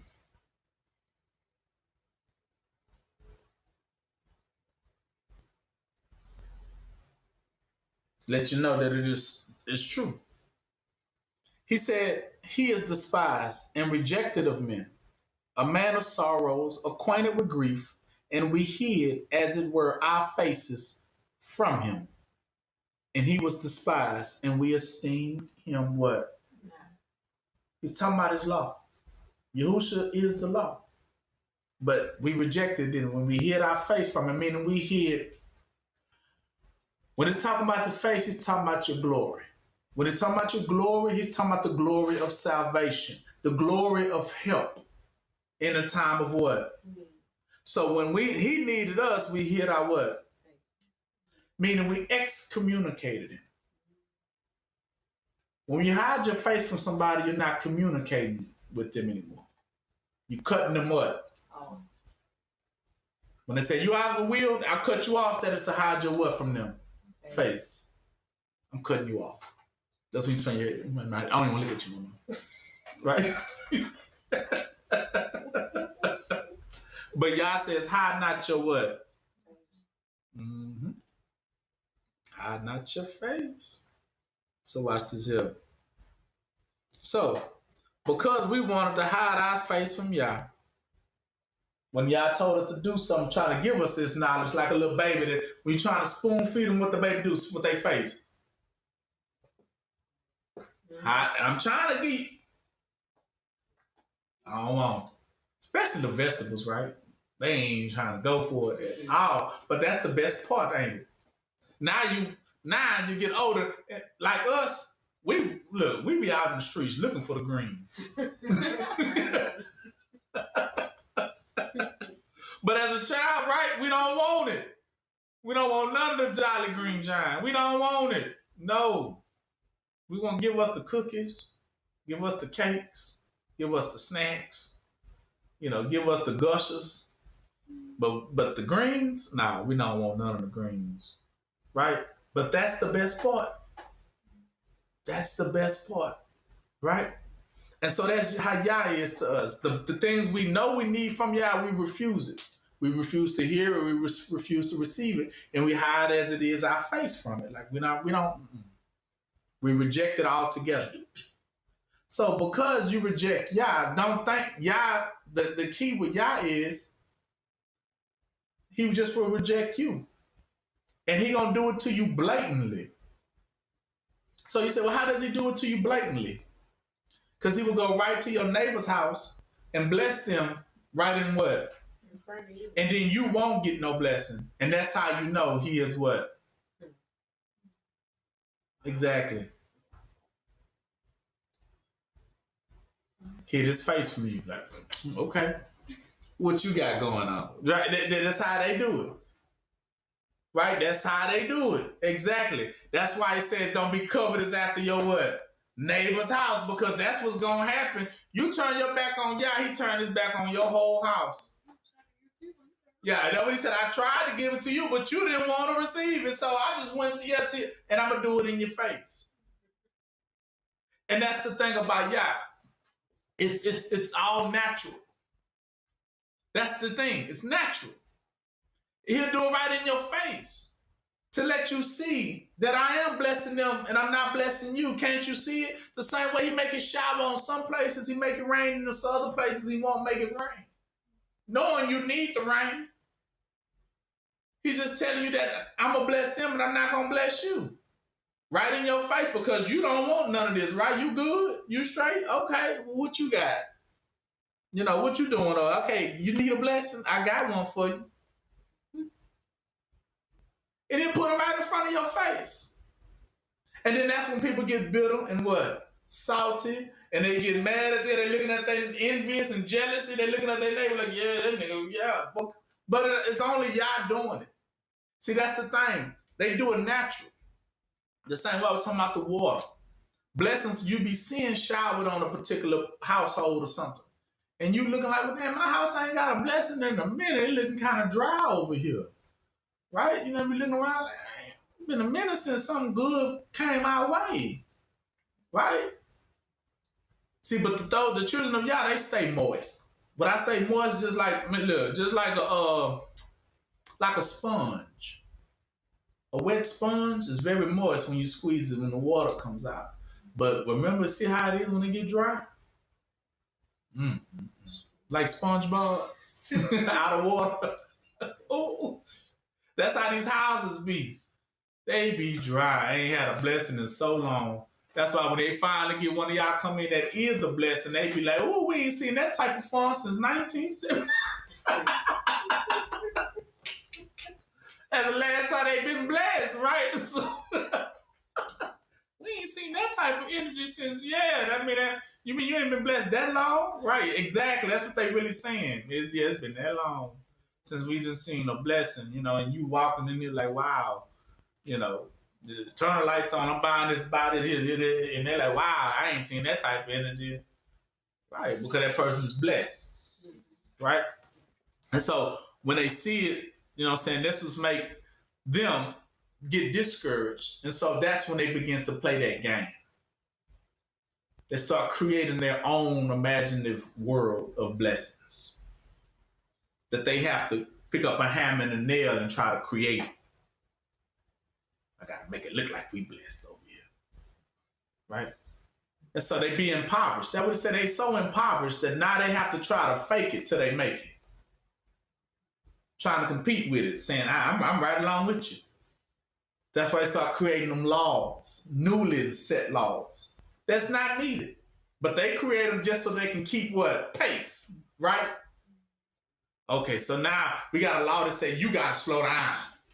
You know, you can't operate the way you've been operating. You gotta slow it down a bit. You gotta let us catch up with what you got going on. You have to kind of, you know, but humble yourself, you know.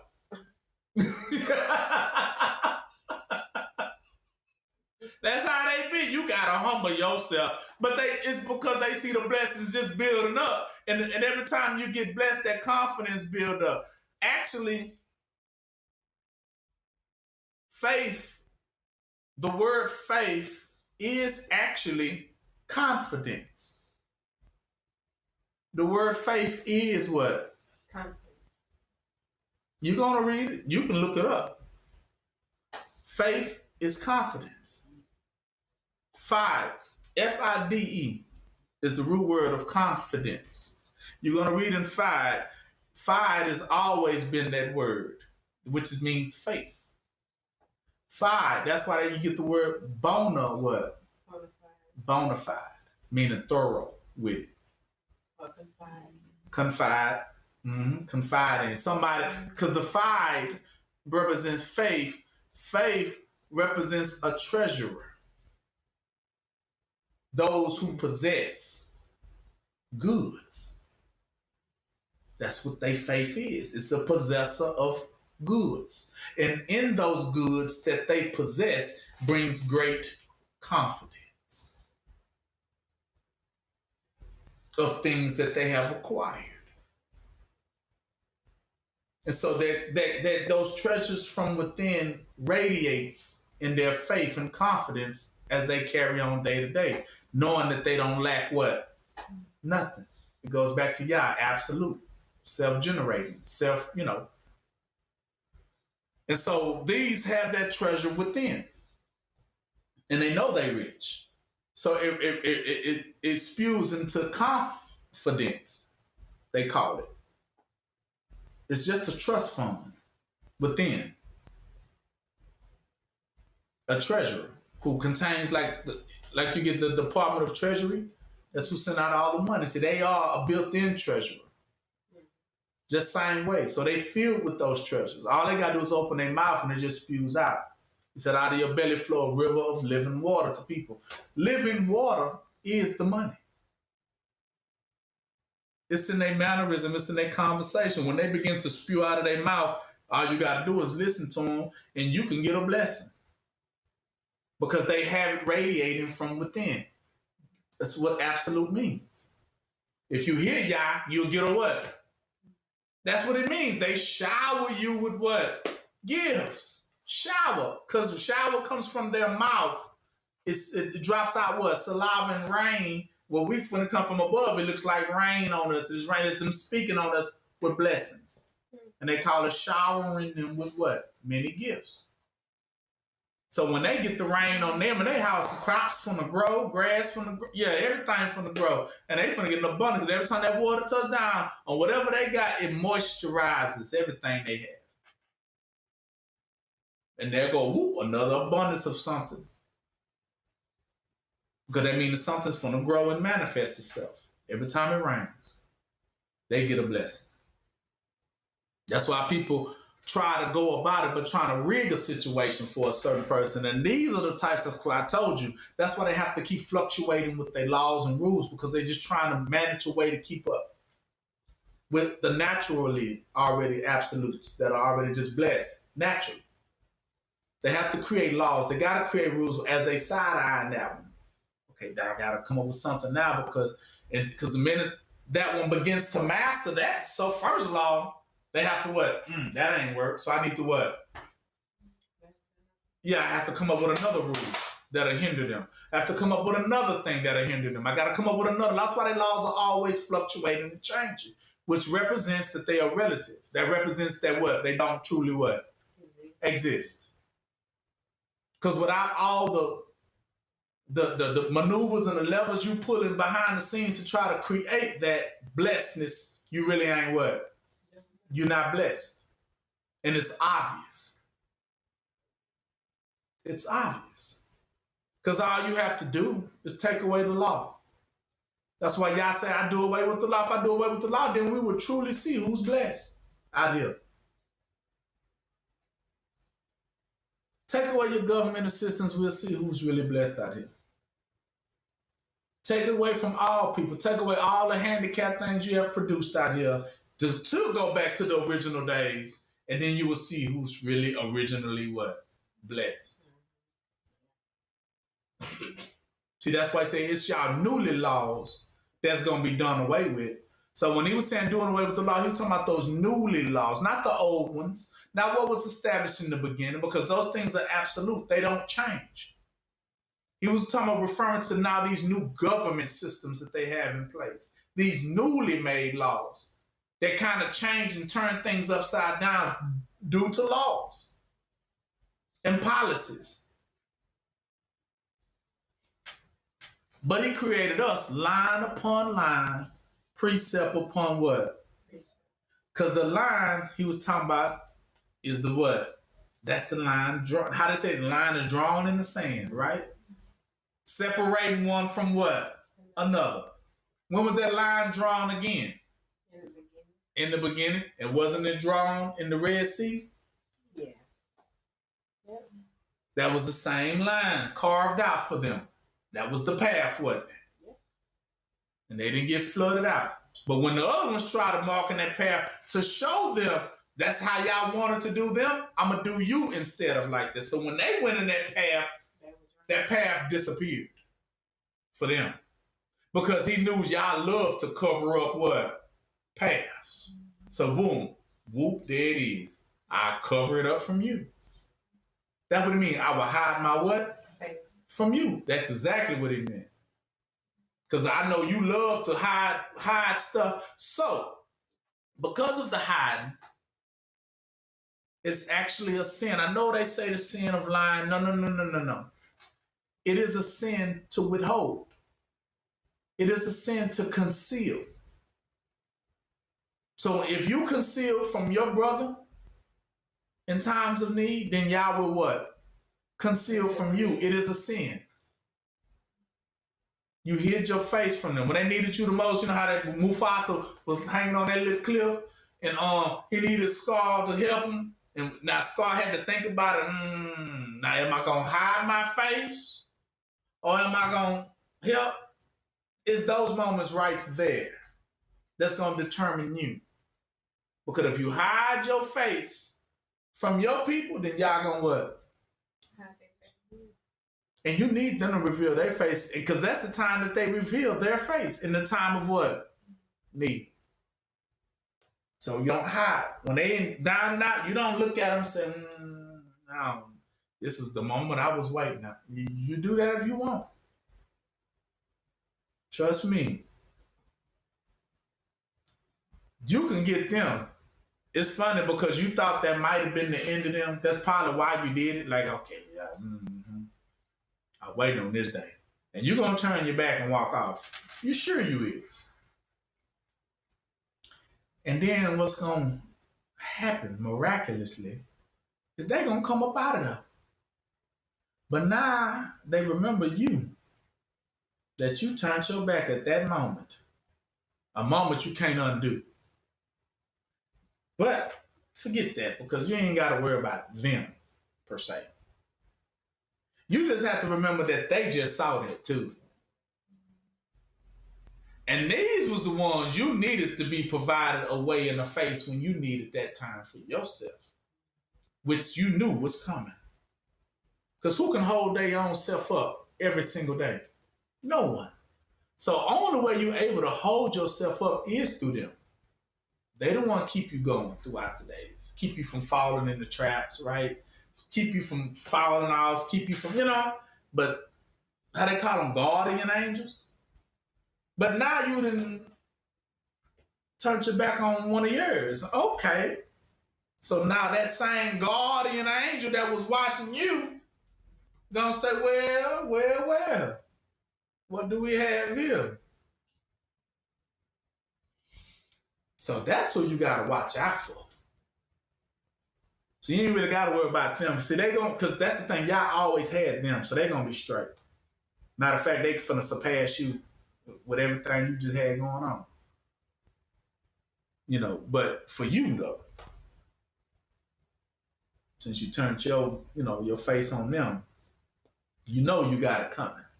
And you finna be in need pretty soon for something. He gonna make it so. And he gonna make it that so that they can come about. And then when you need it the most, it won't be there. It won't be there. And it's gonna make you remember back to that moment. Because Yah always gives you that moment to let you self-reflect of why you ain't finna get it. Think about it. I'll give you a day or two. Think about it. Why you ain't finna get it? And you gonna think,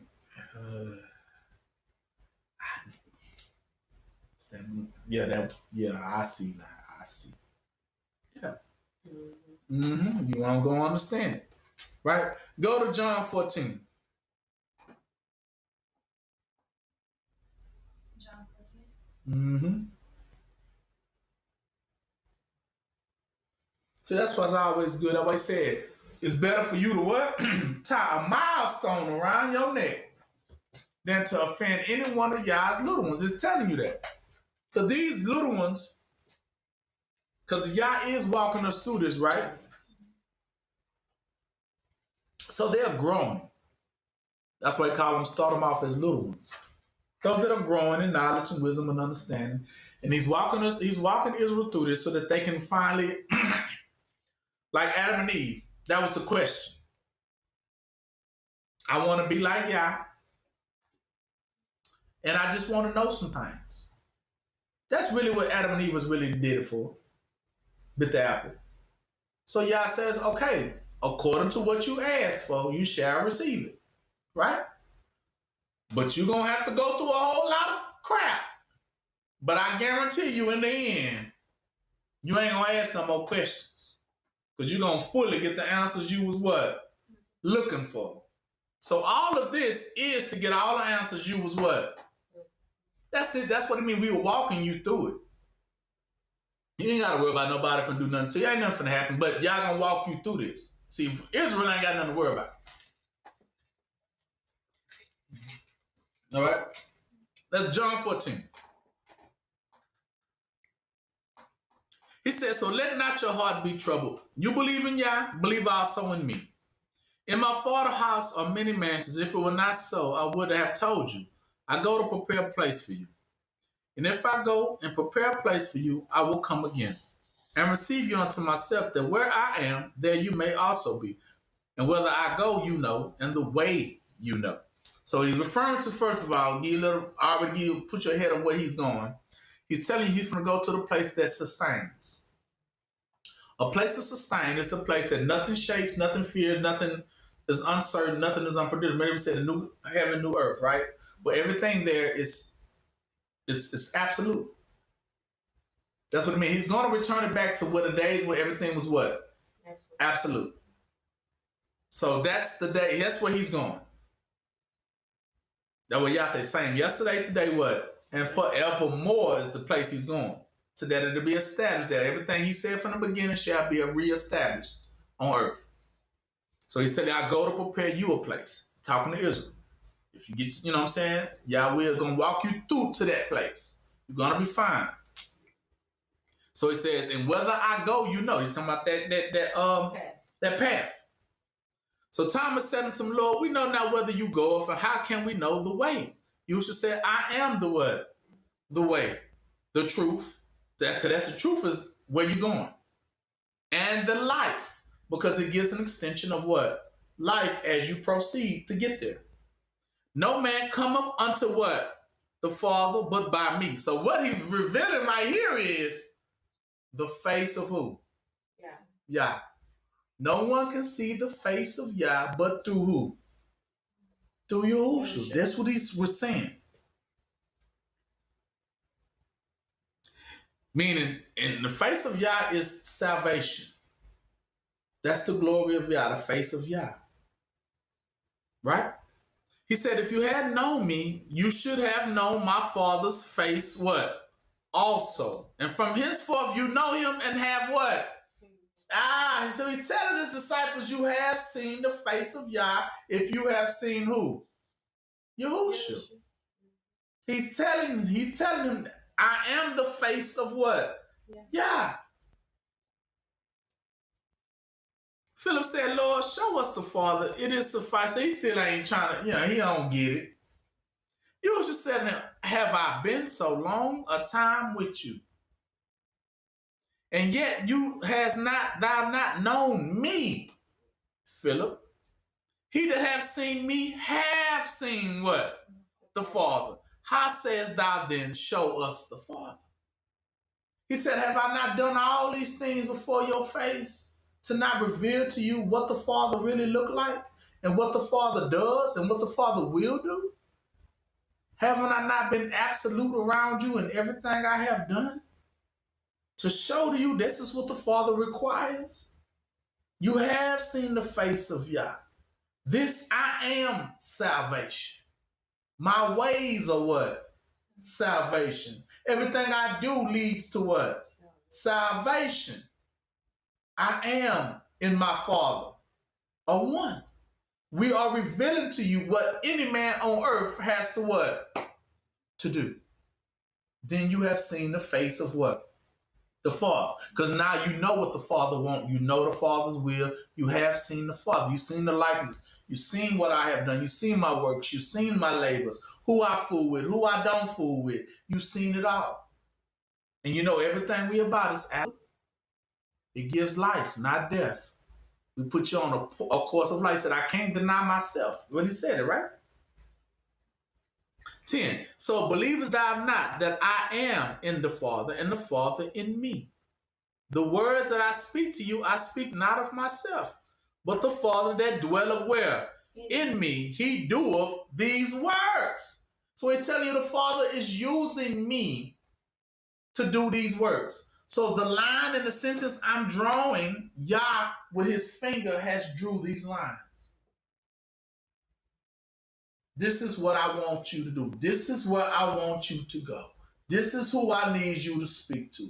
It is Yah himself who is touching that farmer and saying, go this way. Just like you move towards and say, okay, you go this way. That's how he's doing that farmer with that ox.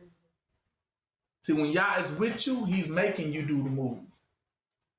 That's what he's saying. So every move Yahusha did, it was the Father with his hand on him, making him make those what? Moves, drawing those lines in the what? Sand. Exactly. 12. So verily, verily, I say unto you, he that believeth on me, the works that I do, he shall do also. See? Greater works than these shall he do, because I go unto my Father.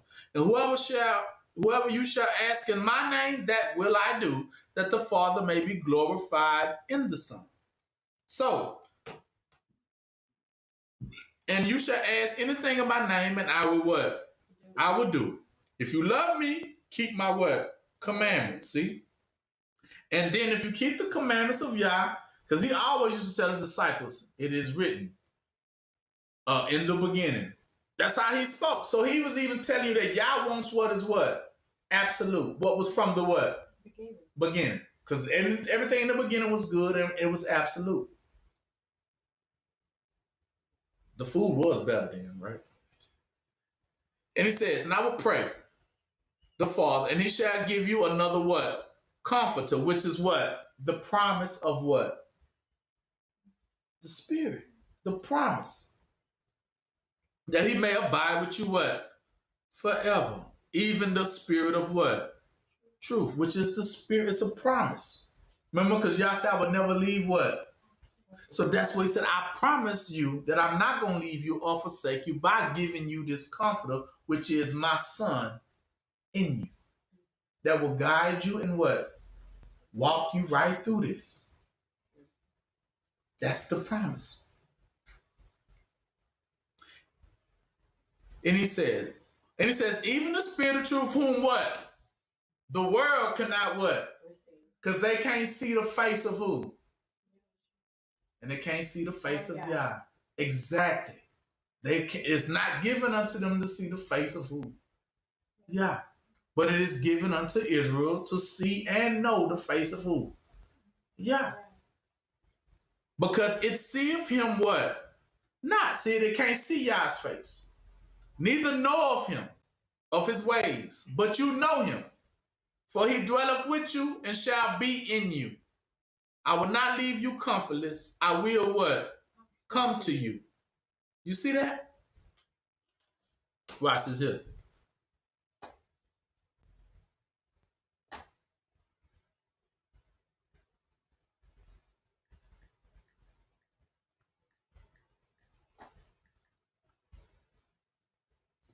Now go to Jeremiah 51.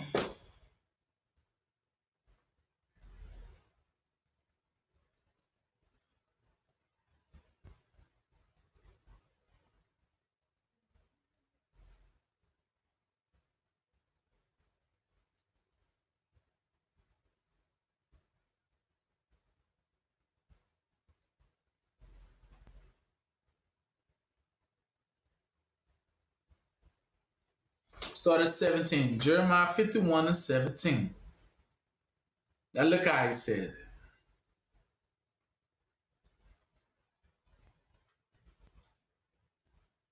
Every man is what? Brutish. Brutish by his knowledge. See, because brute meaning you don't have no what on people. No mercy. So the face of Yah is what?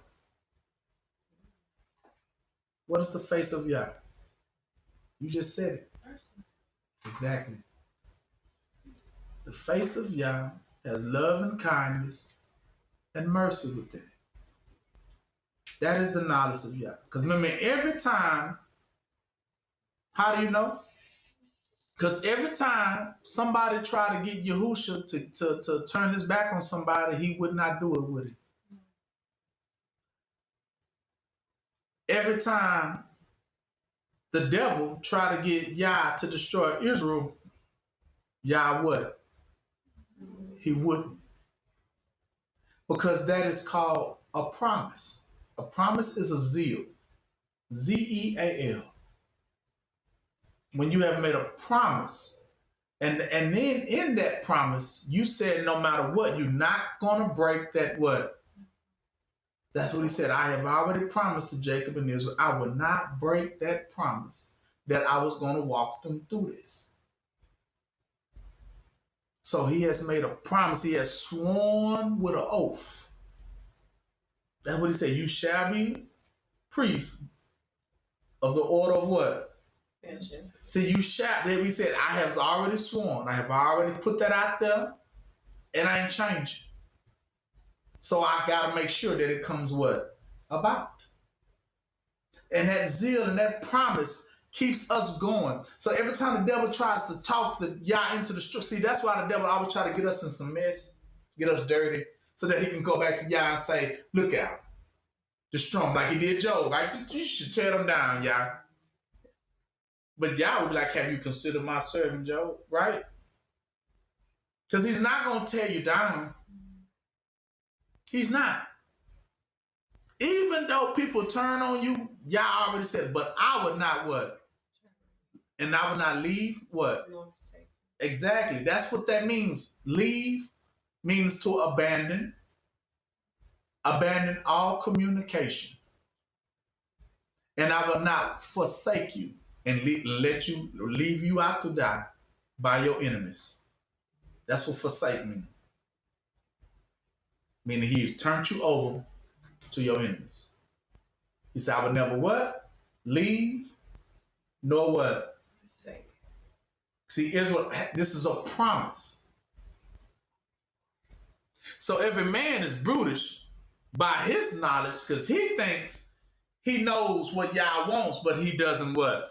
No, because he's brutish. Brutish is the word. Brutish means what? No mercy. But Yah is what? Because Yah already says he has sworn that he won't change. I will always have mercy for who? Israel, because I got to get Israel through. That's why I told you, they ain't going to have no sin on them. See, every founder is confounded by the graven image. See, it slows them down. For his molten image is what? Falsehood. And there is no breath in them. So every founder of a graven image will be confounded. See, you're going to, because remember when they seen Yah and they recognized that dang, Yah is blessing these people. Naturally, that's when they had to go create something. They had to go create a graven image. That would mean they had to go get to work. Like the Wizard of Oz had to go create all the stuff behind the scenes, the rigor situation, to make it seem like they was blessed too. But the goal was to turn those who was naturally blessed by Yah, to turn them to give up that walk and turn and follow them, which were already on the path of what? Destruction, right? So the devil wanted you to turn you off that path to take away your what? Blessings. That was what it was for. They need to turn you off that path that is blessing you. So the devil is always lurking to try to talk you into getting off that path. That's why they're always trying to offer you different positions and stuff that has nothing to do with your path. But it has everything to do with tearing you off the what? The path. See, all the fear, all the threats, and even the seducing is all just to turn you off the path. He said they greasy tongue. That doesn't mean they have greasy lips. Greasy mean will make you what? Slip off that what? Path. They whole conversation is to make you slip and fall off that path. But you gotta stay on what? Stay on that path that Yah and Yahushua has already designed for you. Israel has already been designed to make it. That was, I promise you, you're gonna make it. But you have to stay on path. Don't let them commercials fool you. Don't let that stuff you're hearing get you shaking. Because anything that shakes is not what? It's not real. So if you begin to, I'm getting nervous, you're not what? Because Yah makes everyone that's of Yah absolute. Firm, steady, strong. So if you shake, you getting off path. Yeah, because you start letting other stuff stir you, turn you. They said like tossed what? Like the wind. Every time the wind blow, you hear some new stuff. Oh, what we gonna do? But you're supposed to be firm and you already know what to do. So we don't need to be shaking and worried about every little thing. Stand on course. Yah will reveal to you that you still blessed, you always been blessed, and just stay on course. Ain't nothing bad gonna happen to you. They just have to threaten you. That's what the devil have to do. Keep blowing on you like, he said, like the big bad wolf, right? That came to the three little pigs. He said, I will huff, and I will puff, and I will blow your what? Your house down and make you scramble. But when they got to that brick house, what could he do? And it was straight. That firm foundation is Yah. See, that is what is absolute. That foundation cannot be shaken. So he says, but when they seen that Yah was blessed, and the children of Yah was blessed naturally, that's when they started creating law. That's when they started doing stuff to try to manipulate what a blessing looked like. And try to deceive us, didn't he? Saying, do I say that's the blessing? Now you're going against the grain. If you don't do what we say do, that's going against the grain. But they don't provide your bread, do they? Yah does. Always have, because do they even know how to make bread? No. Because it takes the seed. Where do they get the seed from? That's what he said. Are they self-sufficient? Do they have their own seed? Or do they have to borrow a seed from Yah to make bread? How do they make bread? They bread like the bread up there? Did they borrow the seed or did they have their own seed? Wheat. But did they have their own wheat or did they borrow some wheat?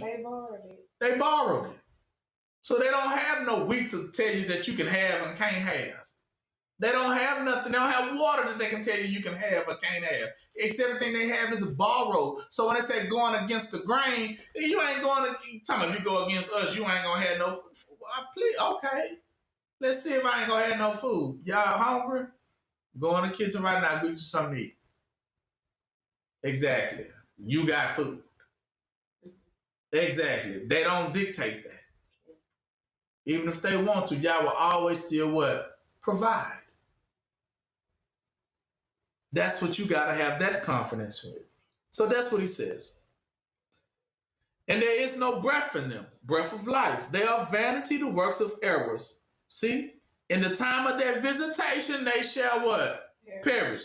But the key, the portion of Jacob is not like them, for he is the what? Former of, where the former come from?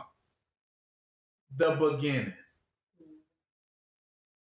That's why Jacob is not like them. Because Jacob is from the what? The beginning. They are not. So you absolute too. And Israel is the rod of his inheritance. The Lord is his name. Now, because remember that y'all walking with that thing? Let me tell you about that thing that you walking with. According to what was it doing to the ground? Ripping that ground up, wasn't it? See, when you begin to walk with Yah, when Yah is able to use you, you become this next verse. Now the thing you are walking with, you are become what? And weapon of what? Because that same thing actually carves out. It carves out. It uproots. So then you become a threshing instrument. Just like a runaway train or a bowling ball that just enlarging itself as it continues to roll and getting stronger by momentum. That's what you become. You see that? And then you begin to break in pieces the nations. And then with you will Yah destroy what? Kingdoms. You see that? See, with you, Yah would do that. As long as you just got to hold on to that plow. Right? You have to hold on to it. Watch this here. I'm going to tell you, Yahushua said it's the same thing.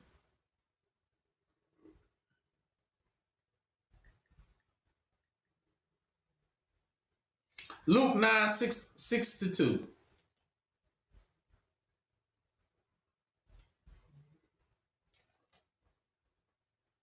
How you know? What is that? You there? What does it say?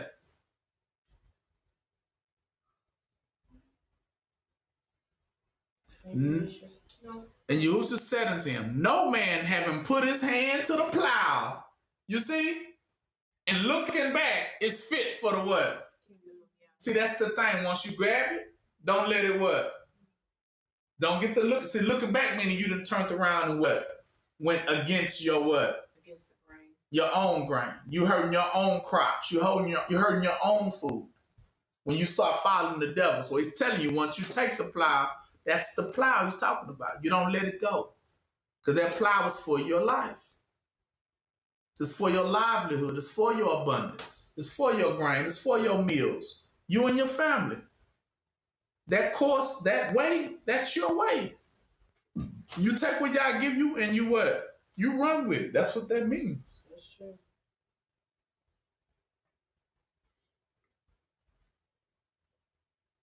So now, it is a sin now to hide your face, right? Because you used to say when you hide, he will hide his face from who? From you.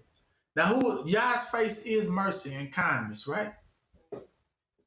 Now, when you begin to hide yourself, did you know Yah will reveal to you the treasures of hidden things? You ever have something that you couldn't interpret? You probably run across a lot of things you couldn't interpret. Well, Yah reveals it like this. Did you know everything that cannot be interpreted is a sin? Did you know that? Bet you didn't know that. You see, some people are actually called walking sins, and it's written on and it's hanging on their sleeves. They can't get away from it. That lets you know they already cursed. He said, I will curse you with a curse, and yeah, I have cursed you already. How do you know Yah cursed you? Whenever you begin to hide something, you are a walking curse, because that thing you're hiding is going to become like a baby. And you're going to have labor pains because you're trying to hide it. And the more you hide it, your intentions, The more you're going to hurt yourself. the more you're going to hurt yourself. But there's some people that's already destined that can't get rid of hiding. One of the first ones that couldn't get rid of hiding, their intent was Esau. So he was cursed with that curse. Because that's all he does is what? Lie. He can't stop. And did you know it's Yah who's making him can't stop? Bad as he wants to just tell the truth, he said Yah has given him no form of repentance. He has given him of everything that he can't shake it of.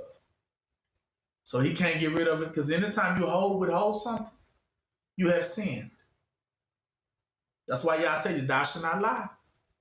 Because if you withhold good from somebody, you have sinned. You turned your face what? Hid your face what? From them. And if you hide your face from them, Yah will hide his face from you. So it is a sin to hide any intent.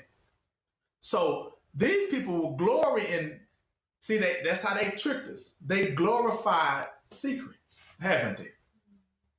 Oh, you wish you was a part of the Illuminati because we have a lot of secrets. We don't tell nothing. So they glorify hiding things. Oh, you wish you was in the Masons because we hiding things. Oh, you should have been in this fraternity because they hide things. Oh, you should have been in that sorority because they hiding things. And so, oh, you should have been a part of the government because they hiding things. The government never tell you what they got going on, do they? And then when you talk to them, they say, oh, that's classified information. So they glorify hiding things. They glorify telling you, well, you got to talk to the higher ups. That's above my pay grade. I can't reveal that to you. I can't tell you that.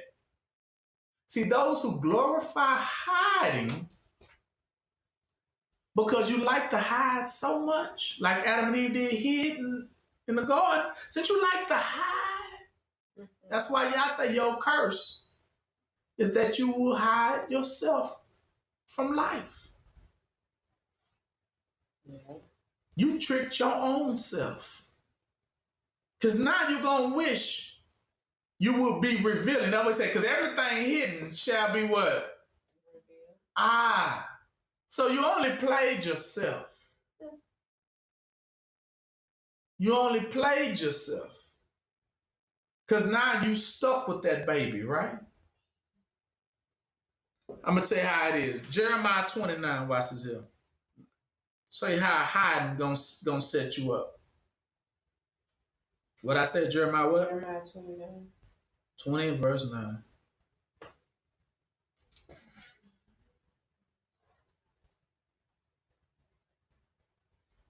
Look, he says, then I said, I would not make mention of him. See, I'm a hide, nor speak any more in his name. But his word was in my heart as a burning fire, shut up in my bones. And I was weary with forbearing, trying to hold on to it, and I could not stay. Watch this here. Proverbs 6:27. I'm going to tell you what secrets look like, what they feel like.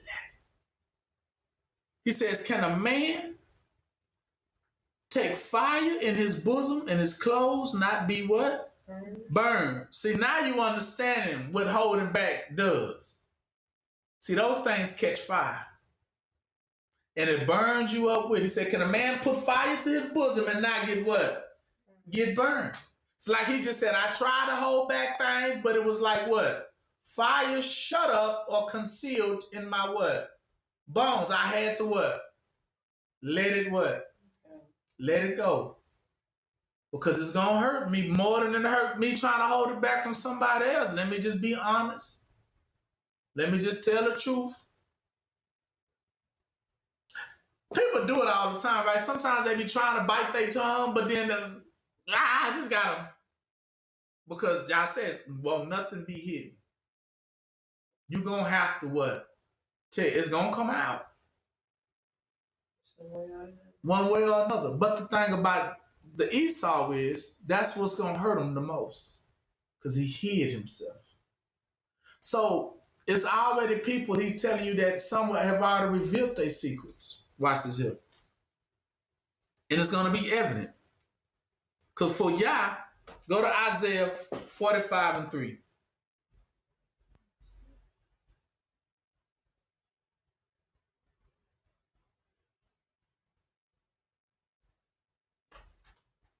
Now what? Look at him. He says in Israel, I will give you the treasures of what? Always. See? All their secrets are their treasures. And hidden riches of secret what? See, he's going to give it all to you. That thou mayest know that I, the Lord, which called thee by thy name, am the God of who? That's what it means. All things that are hidden shall come to the light. Meaning every secret that anybody ever had, Israel shall know. There won't be no more secrets that Israel won't uncover. It's given to them. That is part of your treasure package. That is part of your inheritance. And it's not meaning he's going to start revealing the faces of who? Everybody. Which is, that's why you got the book of what? Revelation.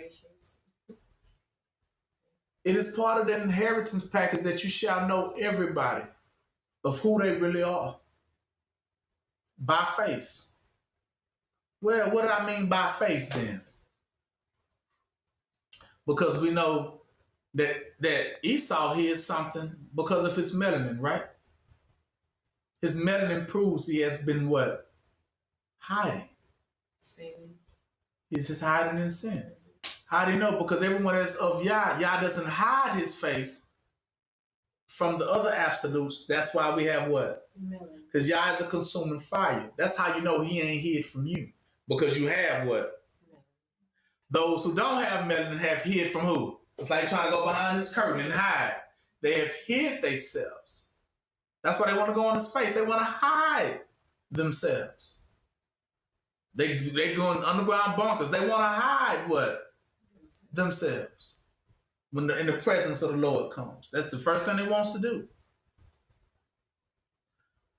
So we know. That's one face we know is revealed. We'll give you another face that is revealed now. Everyone you know now is walking in sin. Also, who is walking in sin, because they have something to hide, is anyone who speaks a different what? Language. They are in sin. And they wear it on their sleeve. They can't get rid of it. Bad as they want to speak English, they always revert back to that hidden language, don't they?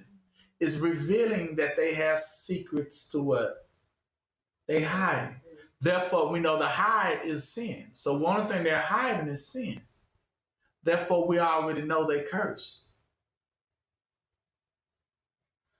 Because it's not, that's a sin. To hide. I told you, it is a sin to conceal yourself. It is a sin to conceal what? Yourself. Watch this here.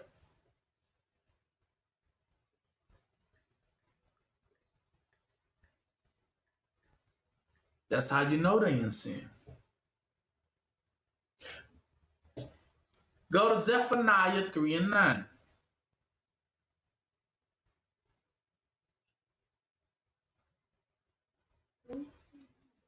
Zephaniah, Zephaniah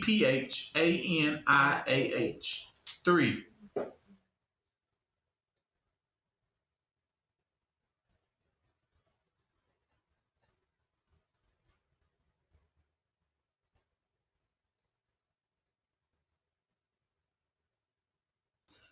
Eight. He says, so therefore wait ye upon me, says Yah, until the day that I rise up to the prey.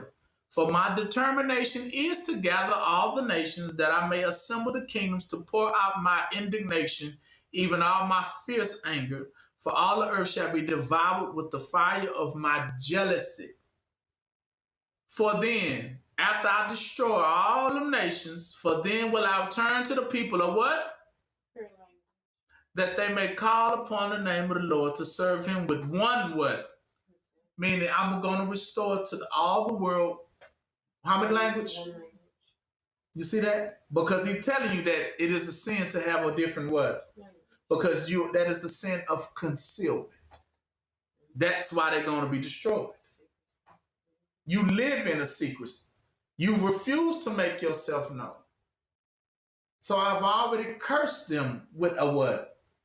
A curse. And what is that curse? The language. The language in itself is cursed because it conceals. It is a sin to what? To conceal. You should never conceal. Tell you the truth. Do not conceal.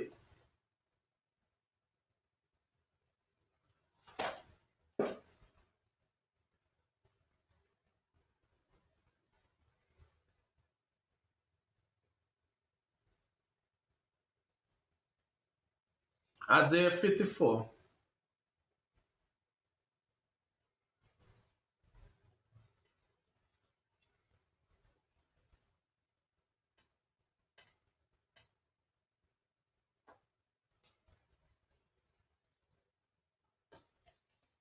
And 54 and 7. Start off. He said, for a small moment have I forsaken thee. Right? He talking about Israel. He said, I did it, and no lie, I tell you, I admit, this is big guy. But with great mercies will I what? Gather. See, in a little wrath I hid my face from you for a moment. But with everlasting kindness and mercy will I have what? Mercy on you, says the Lord, your what? Redeemer. You see that for Israel. He will have mercy on Israel. He says, I hid myself from you for a little while because I wanted to see how y'all was going to what? React.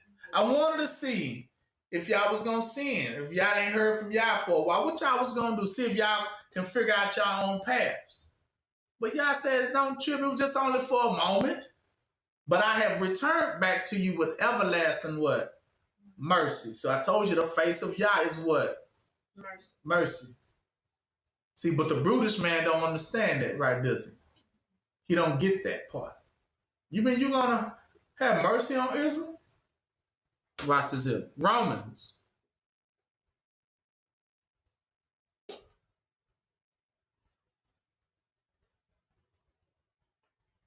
Romans 11.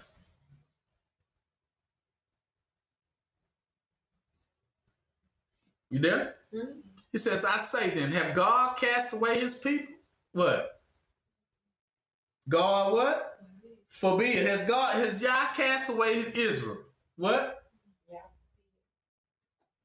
For I am also an Israelite of the seed of Abraham of the tribe of Benjamin. Yah has not cast away his people, which he foreknew from the beginning. Because what he said, would you not what the scripture said of Elijah? How he made intercession to God against Israel. What did he say? Lord, they have killed the prophets and dig down thy altars, and I am left alone, and they seek my life. So he was even talking against what? Israel, like, man, you need to what? Do away with them people. But what did Yah say? But what said the answer of Yah to him? I have reserved to myself 7,000 men who have not bowed to the image of what? See, so who preserved them people, Israel? Yah. He said, I have preserved. See, I have already still gonna save what? Israel, because I make sure Israel gonna be what? Saved. Even so, then at this present time, also there is a remnant, according to the election of what?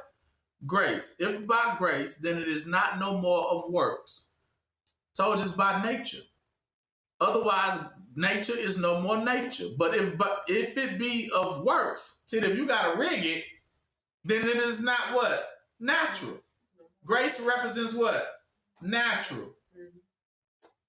Otherwise, work is no more work.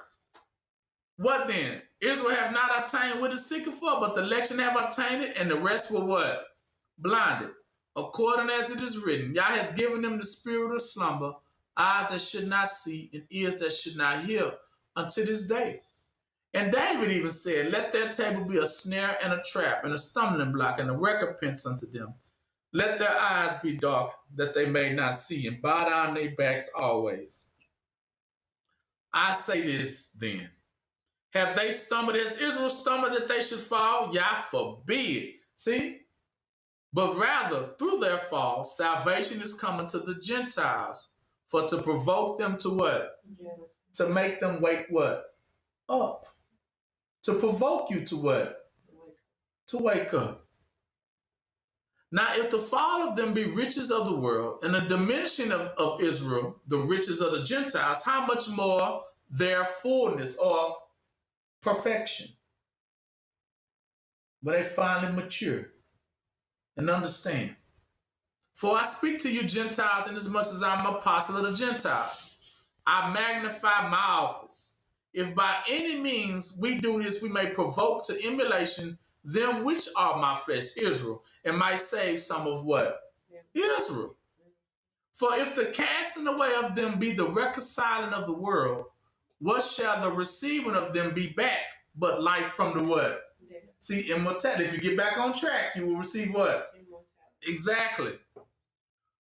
So, for if the first fruit be holy, the lump is also what? Holy. And if the root be holy, so are the branches. And if some of the branches were broken off back then, and thou, being a wild olive tree, were grafted in among them, talking about, he's referring to now the Gentiles of like us, right? Who are scattered. Gentiles of Israel that are scattered. He says, now if them falling away gave us salvation, right? Because now we know we saved through it, right? What happens? And he said, and with them partakers of the root and fatness and of the olive tree. So boast not against what? The rest of Israel who did what? Fall away. Your forefathers. But if thou boast, thou bearest not the root, but they what? The root bears who? You. They're holding you up. Thou wilt say then, the branches were broken off that I might be what? Grafted in. So that meaning them falling away just opened the door for who? Me and you. Right? Well, because the unbelief they were broken off. And thou, us, stand by what? faith. Be not high-minded, but what? Fear. If Yah spare not the natural branches, take heed lest he also not spare us.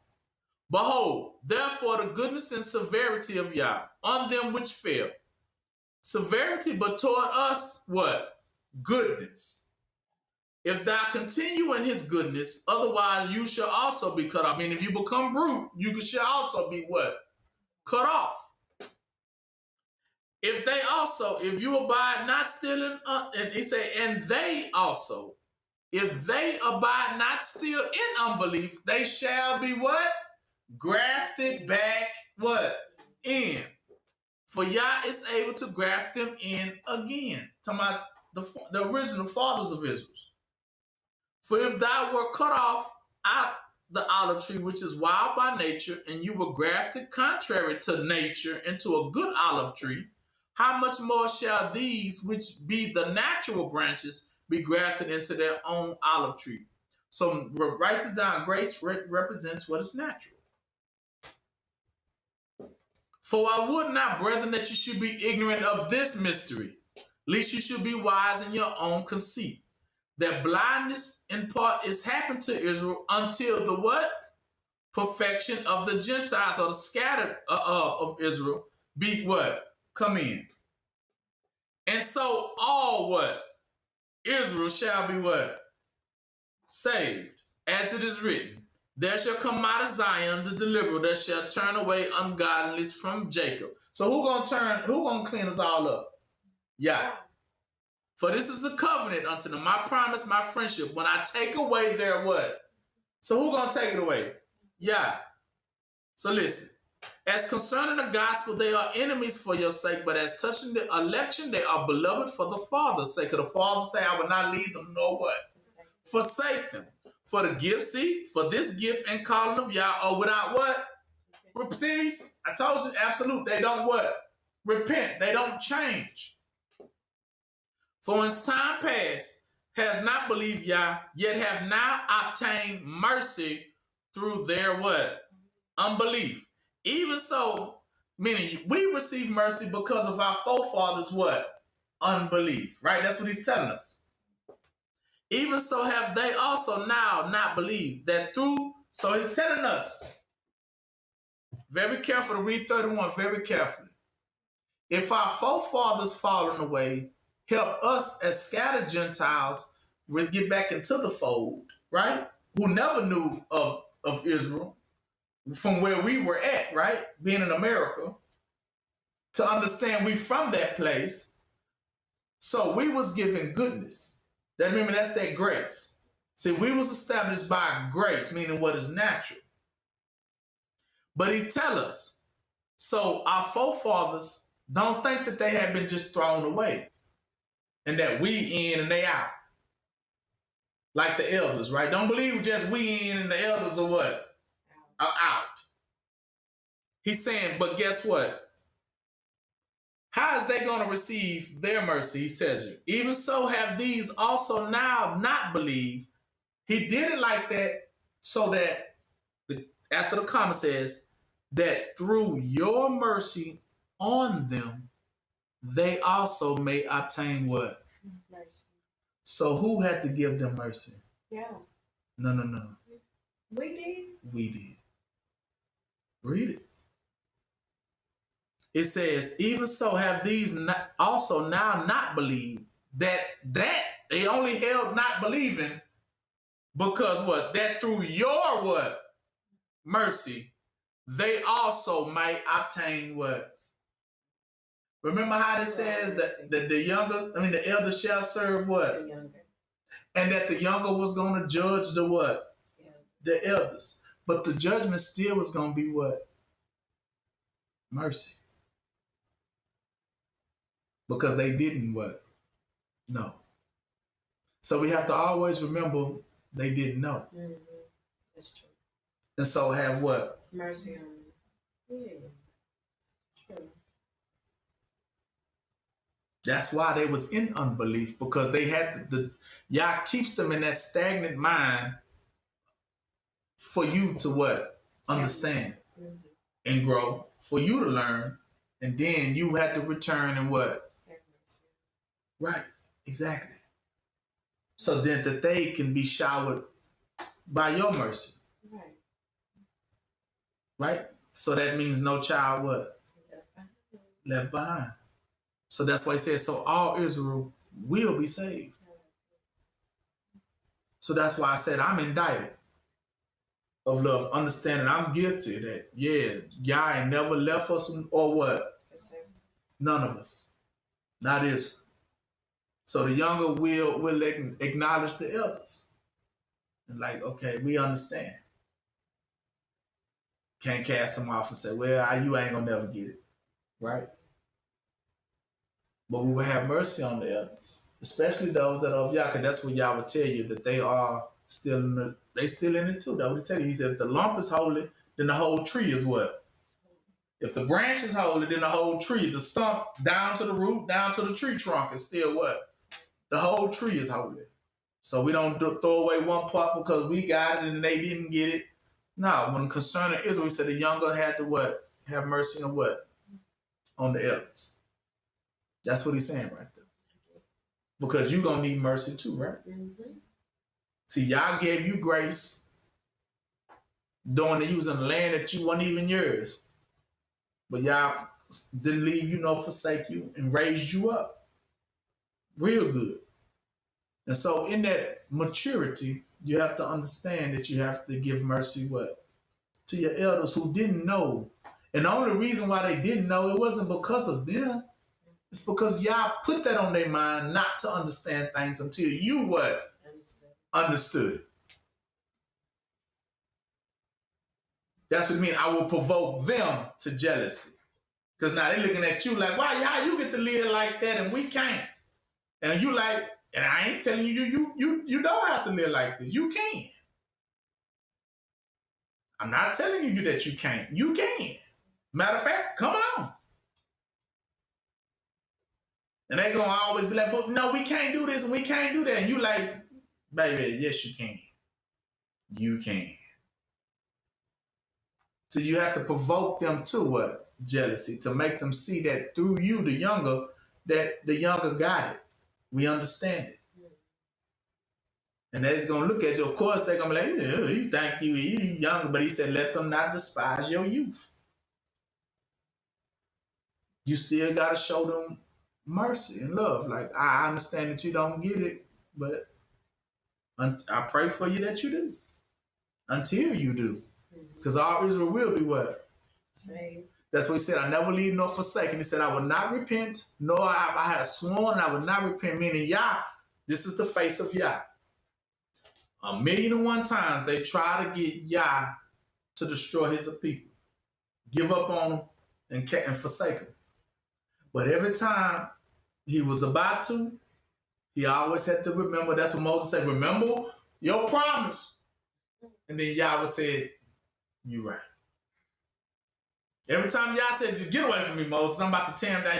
Yah, remember your promise that you gave to Abraham, Isaac, and Jacob that you were going to save him. He said, yeah, you're right. You have kindled my fire. Right? I was just about to, but you're right. I will keep my word. And he always loves us who remind him of his what? Because that's called a zeal. A zeal is, I'm not going to break this promise no matter what. And so you have to have that too. That same zeal is that I'm not going to break that promise. Once you grab your hand on that plow, I'm not going to break the promise of that all Israel going to be what? And I can't forget that. I'm not going to let nobody deter me away from that. I'm not going to get brute, you know. But you're going to be tested, right? We all going to be tested because sometimes them elders going to really be, don't they? Mm-hmm. And you got to have that level of patience. Like, bad as I want to, you know. But yeah. Don't be like Moses. Yeah, exactly. Don't be like Moses. Because remember Moses, and then Moses couldn't make it to the promised land, remember? You can't be like Moses. You got to learn to say, you know what? Okay, these still Yah's what? People. Because Yah say, I know my people are stiff-necked and stubborn. I know my people. I know they are. They stubborn and what? Stiff-necked. He says it. But them still what? Still my people. That's what y'all mean. So we have to always remind ourselves of that. So I don't care if they steal something from you. Yeah, y'all ready for it. You have to understand what Yahushua had to understand. Go to Luke 23:34.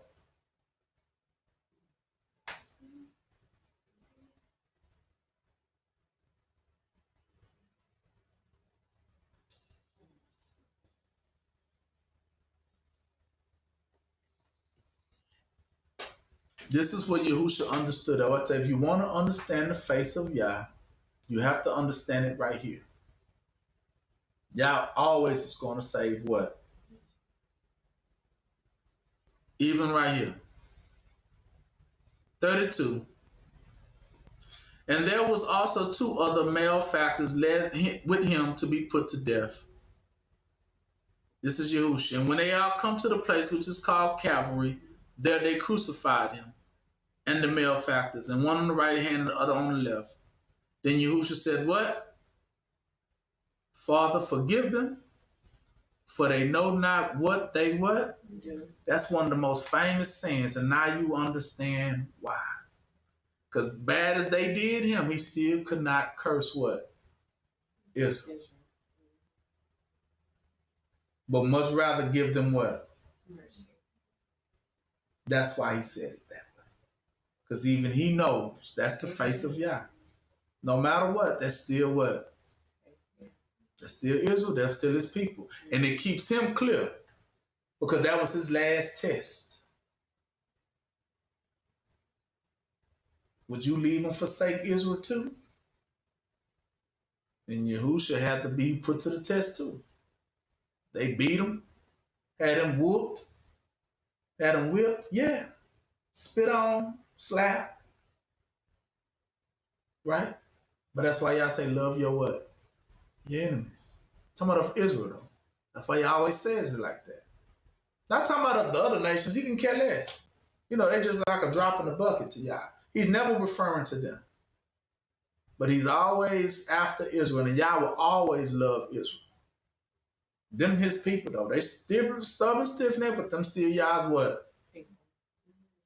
And you better not what? Curse them. No matter what. No matter what. Because he said that's madness if you do. Right? And all Israel will be saved. That's what he's telling you. Even though all Israel what? Ain't Israel. But you know the ones he's talking about, the elect, they will be saved of Israel, no matter what. So at that last moment, that was his last understanding he gave to the world, the last knowledge, to sum it up. Love, they said the 2 commandments, right? Love Yah with all your mind, heart, body, and soul, but then love your neighbor, which is Israel what? As Yah love you, would have loved you, which would have had what on you? Mercy. Exactly. If Yah would have had mercy on you, for you know not what you do sometimes. But Yah will always have mercy on them who don't know what they do sometimes, even when they might come against you. Right? And you have to have that understanding. And that's right there is a true maturity right there level reached. Once you reach that level of maturity. Because I know sometimes they might take your little ball and you like, hey, do my ball. But you got to learn how to suck it up. Right? How to say, be a man, right? Suck it up and say, you know what, put on your big boy pants. Like, okay, I still forgive. They might, you know, breaking your eyes, still what? Because it's just a test. It's a test. Right? But if you want to make it all the way through and you want to understand the face of Yah, Yah said he's always have mercy and loving kindness for who? Israel. And therefore, you are absolute too. So that means you must have what? Mm-hmm. And I know that's tough, but that's what you got guardian angels for. They have to deal with our crap, don't they? The same way, don't they? They be looking at us sometimes like I bet they be shaking their head. Like, I'm finna get into it again. Right? But Yah always has mercy, don't he? That's why I say I know I'm indicted because I say I know in my life that Yah has never left or what? Forsaken means no matter who else has turned on me, turned against me, or abandoned me, right? Altogether, y'all never did. And that's what he means. I have already sworn, I promised you. I promised your forefathers for sure that I was not, I'm gonna have a remnant. And they're gonna pull through. By grace. That's the beauty of grace. It doesn't come with that label. So with that label, it means this. You make it into the kingdom by grace, meaning Yah's gonna walk us all the way through this. And it's not by the label. He's talking about faith without works is dead. So there is a work, but it's only the work of that plow, that with the work that Yah tell you to what. And this is the part I need y'all to understand. It's not concerning what anyone else tells you that you have to what to do. That's what he means, not no label. Because sometimes you can want to try to tell somebody, hey, you do this or do that, and then you want to curse them if they don't want to what? To do it. No, you can't curse them. It's like if they don't want to do it, they just don't what? Yeah, and then it's according to their heart, right? He said if their heart want them to do it, they're going to do it anyway, right? But if their heart don't tell them that they have to do it, you can't force them, because that's what oppression is when you begin to try to force somebody to do some stuff that it's not in their heart to what? To do. So you got a lot of people out here that's trying, this is how this made-up world came about, is them trying to create laws to force you into activities that it's not good for you. But whatever y'all put in your heart to do, that is good, you do it, because that's your course, okay? Now, and can't nobody what? Judge you, because you have a judge who's who? Yeah. Yah is the judge. So Yah will judge you according to your performance. That's what I'm telling you. No man or woman can judge you according to your what? Performances. Not like American Idol, where they can judge you according to your performance. Man, no. In this, only Yah can what? According to your performance. And remember that. No man, no woman cannot come back and tell you. That's why he says, if anyone adds to it, then y'all gonna add a plague to them for adding to your labor. That's what he means when he said at the end of the book in Revelation. No one should never add to your labor. Because they gotta make, did y'all tell you to do that? Or is that just what they want you to what? To do. So I would say, y'all said, do not add nothing to it or take nothing what? Away from it. Don't tell them that they ain't supposed to do something that you know that y'all told them they what? Must do, which is who? Serve who? Yeah. That's what they try to take away.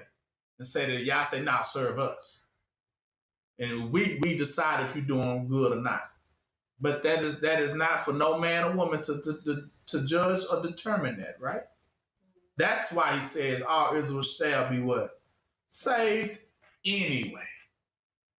Despite what you try to take what? From them. You ain't gonna be saved. They say, man, keep your salvation, keep your heart on, because you already know you got it. You good. Because Yah will be the judge, right?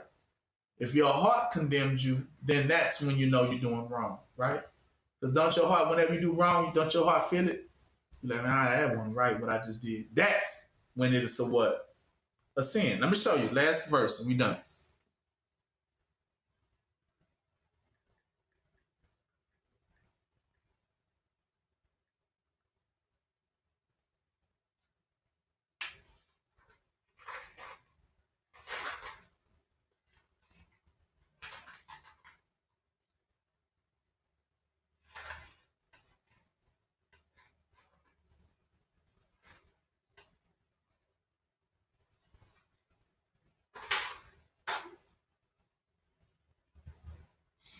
Go to 1 John 3 and start at 18. Or 17, it's good. No, I started 16. 1 John 3 and 16. It says, so hereby perceive we the love of Yah, because he laid down his life, what? For us. So that's how he tell us. So therefore, we ought to lay down our lives for our brothers. See, that's what I mean? Because sometimes they will offend you, right? But you let it go. Forgive them, have kindness, have courtesy to say, you know what, I forgive you. Sometimes you just got to be the bigger person. You know what I'm talking about? And you have to learn how to do that for the sake of Israel. That's what he's telling you. He said, y'all lay down his life. I mean, he was able, got crucified, and he still forgave them, right? What about you? Can you do that? But whosoever hath his world's good, this world goods, and sees his brother Israel have need, and you shut up your bowels, meaning turn your head, compassion, what? From him hide your face. From him, how dwelleth the love of Yah in you? My little children, let us love not in word, neither in tongue, but in deeds and in what? See, these are the deeds. This is the work. So I always love Israel no matter what. That's the work. And hereby we know that we are of the truth and shall assure our hearts before him. If our heart condemns us, Yah is greater than our hearts and knoweth all things. See? But beloved, if our heart condemns us not for what we do, then we have confidence what? Right. Watch this here.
All right, so go to Romans 14:22.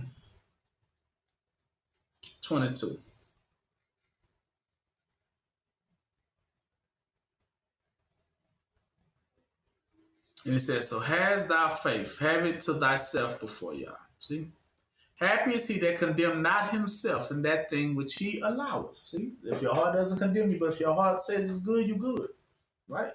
If you desire to do a good thing and your heart feels good afterwards, you did good. But anytime your heart will feel bad afterwards, just don't do it. You know what I'm talking about? Don't even get into it. If you know you're going to feel some type of way, it's like me. For instance, cheating, right? You just know afterwards how you're going to feel afterwards. You know what I'm saying? I'm the type, I don't know how everyone else, but like I'm the type, if I cheat, I'm going to feel it afterwards. And I know it ahead of time. Like, I know I'm going to feel bad. Especially, you know what I'm saying? I know that because I don't want to make that other person, you know what I'm saying, feel no type of way. So it's going to make me feel some type of way. So I just rather not do it all together, right? You know that feeling you get, like, because, I don't know, because it's two ways. Let me explain both of them. Some person has fear or somebody has feels bad because they did a wrong. But then there's other person that just feels bad because they got caught. Right? That second one is not a good one. You just like, dang, I got caught. But that first one is genuine because they like, I really didn't want to do that, but anyway, that ain't what I really, because I don't want to upset nobody. I don't want to make nobody upset. I don't want to make nobody sad. You know what I'm talking about? That's not my goal. That's not my aim. Right? So I'm going to think twice before I do it because it's going to condemn what? My heart, right? And so when I feel like it's something going forward, before I even get myself into it, I'm going to look to see how I'm going to feel afterwards, right? And if I know that I feel good about what I'm getting into, then that endeavor or that participation is something that I can participate in. But if I ever get seeing something that I feel like it's not going to feel right, then I'm not going to participate in it. The same thing is like when Yahushua met across the adulterous woman, right? They was like, come participate with us because we about to stone this woman, adulterous woman. What do you say? You want to come in? You want to participate? Yahushua began to write on the ground with his fingers, which I know in return he was drawing the line of what? In the same. Exactly. You get it now? saying that I know, according to the rules of Yah, we not supposed to condemn what? Israel. So he wasn't going to do it. See, that was another moment when he just would not do it. Because he knew, draw the line in the what? Because in the beginning, it was not what? It's not so that we can condemn, right? Israel. So we ain't doing that now, right? And so he had mercy. He said, you without sin cast the first what? Stone. Exactly. Because he knew if he did it, how he gonna feel, right? Like, man, I know it's gonna weight me down. Some people, sometimes you do crimes and stuff, you don't get no sleep afterwards. You know how that stuff is. Like, you'll feel so bad about it. You can't barely get any sleep, and you're gonna be weighing on your mind about it. And it's gonna be, and then you're gonna have to reveal it because we just talking about it. You can't conceal nothing. So even more so now, you're gonna have to tell on yourself. And then that's the whole point. That's the moment you didn't want to see, isn't it? The look on their face, the moment of disbelief, the moment of trust is gone, right? All that, the humiliation. You want to go through all that? No, I don't. So when I think ahead of those moments, like, I really don't want that on me and on my conscience and on my heart, right? So I like, now you know what? It's not worth the little moment of pleasure is not worth the lifetime of, you know what I'm talking about? The lifetime of pain and agony. It's not worth it. It doesn't add up on a scale, right? Because that's gonna be for a minute or two. Think about it. Compared to the lifelong feeling you're gonna have that they might not never forgive you. You know what I'm saying? It's like that. Do you really want all that? You know what I'm saying? Because that's what it comes with. Don't get it twisted. That's what it comes with. If you go down that path, that's what it's going to come with. A lot of heartache and pain. And you got to ask yourself, was that one little moment worth it? So before you participate in anything, always think ahead. That's what wisdom is, to think ahead of the result. Doing this, will it be profitable to me or unprofitable? Will it take some things from me or will it build me up, right? These are the questions you have to ask yourself according to going against the what? The grain. Will this prosper me? Or will this take some things from me, right? Y'all gotta ask yourself these things. You get married, do you know you gotta deal with a whole lot? And then what happens when you get divorced and the mess you gotta go through and the losses you gonna have to take? The shame of it all? So you gotta think ahead of time. Do you want all that? Right? So if you don't want all that, then don't mess up.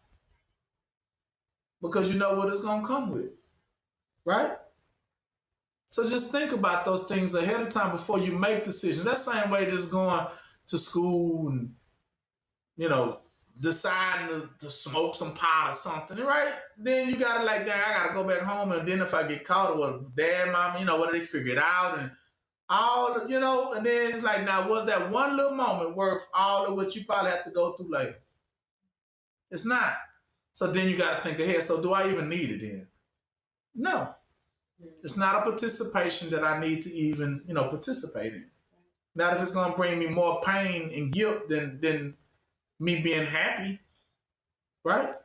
Think about it. Think about your actions before you do it. Then always think about the end result. Because remember, everything you do will be revealed in due time. And so when it comes out, how the other person, you got to face that person with. You know what I'm saying? That's why a lot of people can't stand before Yah. Because of the guilt, right? Can't stand because Yah knows, and Yah is absolute, and I know I'm full of. That's why they hide behind trees at that point, right? Like Adam and Eve. I can't stand before Yah. I already know I'm going to fall. I can't do it. And a lot of people run from Yah because they feel like they can't. Yah ain't going to save a person like me because of this or that. A, B, and C sins. Yah can't save a person like me. But Yah can. But it's up to you to do right by Yah. Therefore, you won't have those sorrowful moments, right? Just do right. Is it hard to do? It's not. Because remember, Yah says with man it is impossible. But with Yah, what? Nothing. Nothing is impossible. Meaning Yah can get you through all situations that you don't have to fall victim to. right? But all those things are going to be out there, of course, because the devil has to try to tempt you off that path, right? See, right now y'all are on a good path. That's why y'all feel good. Y'all can lay around, hear the word, you're chilling, you're feeling good. You know, it's nothing because you ain't did nothing wrong. But what happens when you begin to do wrong things? Knowing that those things have to come out sooner or what? Then you don't feel so good, right? So that's why you don't do it in the first place. Anything that won't make you feel good later, don't do it. That's always been my adage growing up. If I feel like it's gonna bring pain, once I started understanding what was good and what was bad, things that I understood was bad, I just didn't want to do. Because I'm like, why? People say, well, you boring. I said, well, I'd rather live a boring, happy life than to go do something stupid that risks everything we got and what I have going on. It's not worth it. Right. You know, and so that's what you have to look at. Especially if you got a whole life ahead of you. Why would you want to spoil it on one little moment that's going to cost you everything? You got to think about those things before you do it. Because those moments will come, because the devil will try us all. It's going to be that one little moment, but you better, at that one split second, you better think about it. You better take a long split second and stretch that second to a whole hour of time in your mind. Like, let me really think, do I really want to go down this route? Because sometimes when you go, the pain you're going to have to deal with, the regret, the sorrow, the trying to get yourself back up that mountain to stand before Yah again, that crawl, you have to try to get yourself back up right. Yeah, and it doesn't come back overnight. It takes a moment once you know, even like anger, you know, sometimes it takes you a moment to cool down, don't it? So things like that, regrets take even more longer to get back to a place of, okay, now I can live with myself. You know what I'm saying? It does. So things like death takes a longer time, right? Y'all know about that, right? How long it takes to recover from something like that? It takes a long time. Sometimes people never get over it, right? So you got to understand, is it worth it to do anything that to jeopardize that life, right? Jeopardize that grain, that jeopardize your bread, right? Because Yah says you pray for your daily bread. How much? So your bread comes daily. But if you interfere with it and let the devil take it away, the devil will take away your bread.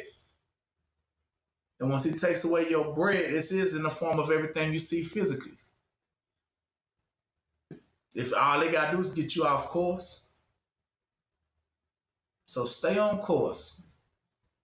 And you're gonna always succeed, and you become like a little snowball that start off little and then it just kind of get bigger and bigger, because those are your blessings. The more you continue down that path, you start growing, you start prospering more, you start having multiplied grain, and you have multiple to the point where you're able to fill and feed a lot of people. And you ain't never have to worry anymore about where you're gonna get. So I never seen the righteous forsaken or begging for bread. That's your daily bread. You won't have to beg nobody for it. Like the foolish versions who let their light go out, right? And then they had to go begging other people for it, right? Well, can you tell me what to do? You should already know, right? So these things you need to know, love, receive it, and understand that Yah have mercy, because mercy will be given, okay? Love Yah. That is the form of things. He's going to restore it back to the way it was. Don't worry about new laws, new rules, and regulations coming from people, because they don't exist. Because I told you, this is the key to know if they don't exist. Remember these points. This is how you know they don't exist and they already cursed with a curse. I told you.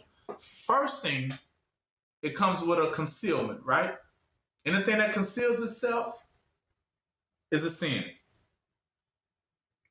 Considering examples of concealment is lying, different languages, right?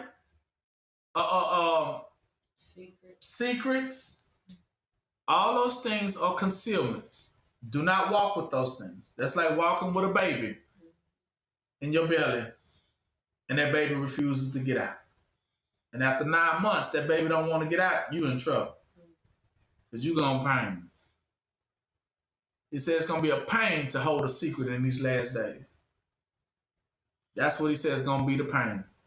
When he talk about the men becoming like women, that's what he's talking about. It's gonna be to hold a secret in these last days. It's gonna be like having a baby.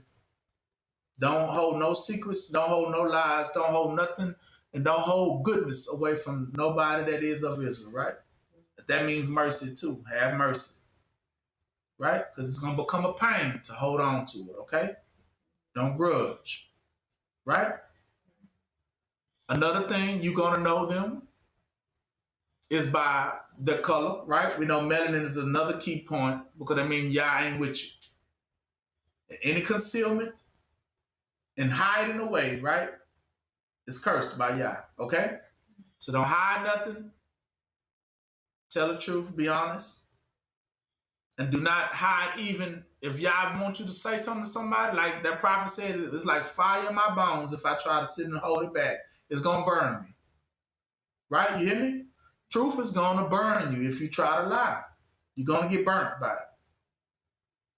That's going to be the burn. You're going to see a whole lot of people around here burnt because they're trying to hold secrets.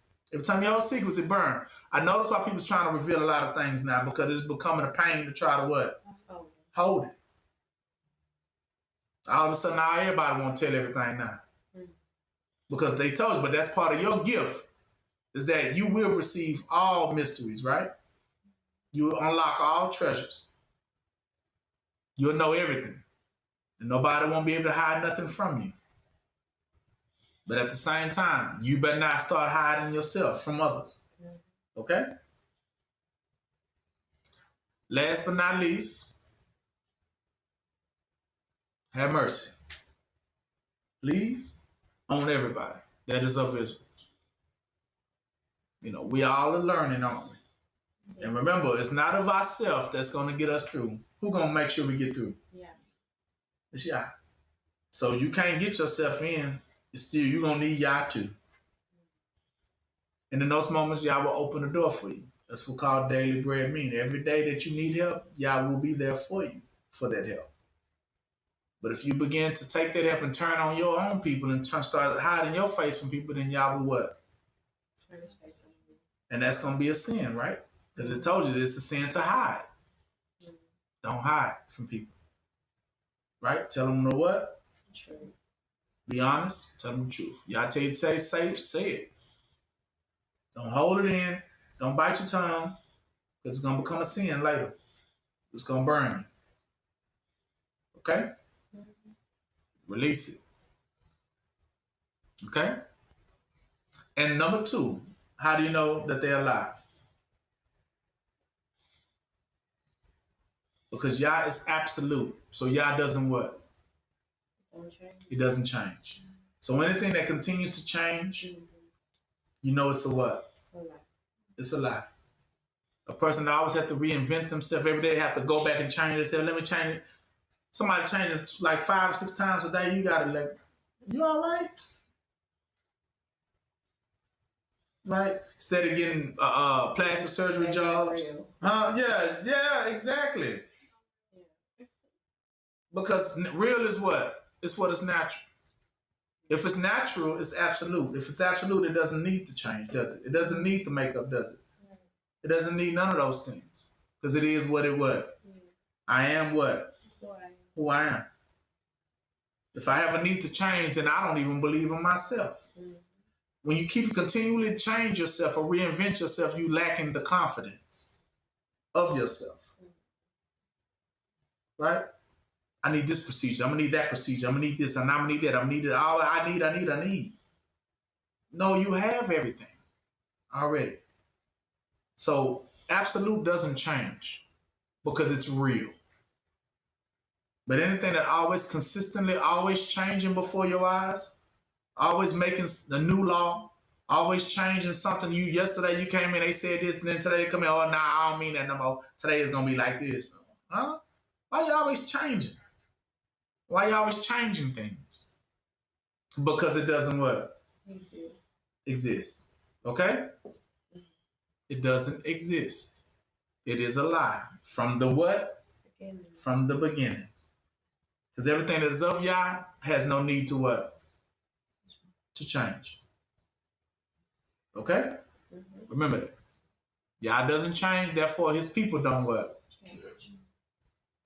And last but not least, because of that, Yah doesn't change. Yah is always restoring what? What is Yah really restoring then? Nature. Huh? Restoring things from the what?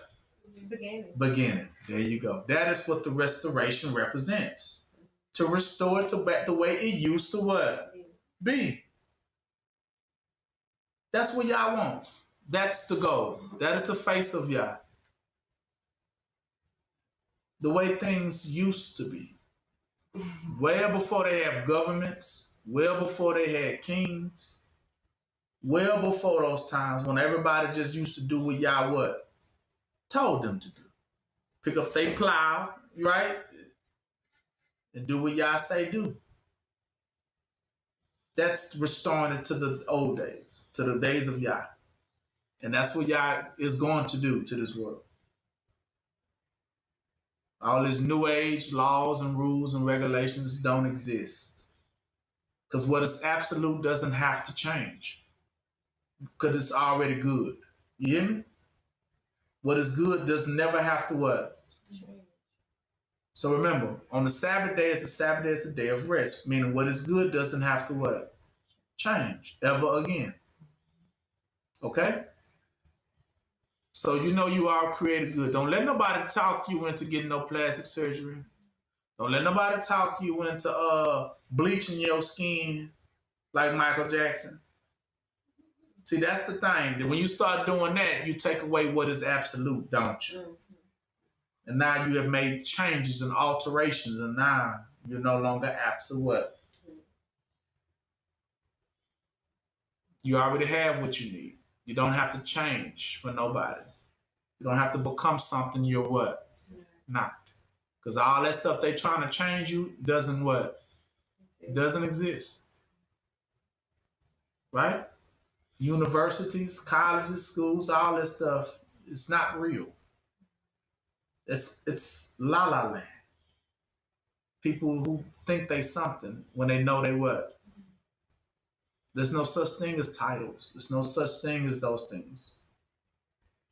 Right? There's no such thing as a manager. There's no such thing as a boss. Those are fake. Titles don't exist. They're not real. But they're just the lies they tell themselves. That I'm better than you. It's just a lie. Right? But they need those lies to make themselves feel good. But you don't need them. Because everything that is natural is real. Because how they say, you start beginning to hear this term, you gotta fake it till you make it, then you fake. Because you started off what? That was the first word you said. We're gonna fake it till we make it. So you fake. Even if you do make it, you still fake. Right? So remember those things. Stay natural with Yah. Natural is grace. It's your natural self. You didn't need none of the extra hidden hands and help that came from laws and rules and regulations and governments that try to assist you to make you appear to be something that you were. You didn't need the fake money, right? Money is fake too. It's an illusion. Right? Money don't make you nor what? Break you, okay? Your clothes don't make you or what? Your friends don't what? Make you or break you. Okay? Be natural. And with that, that's going to conclude our family day. Love y'all. I always love you. And most importantly, make sure you love Israel. Right? All right. So that's it.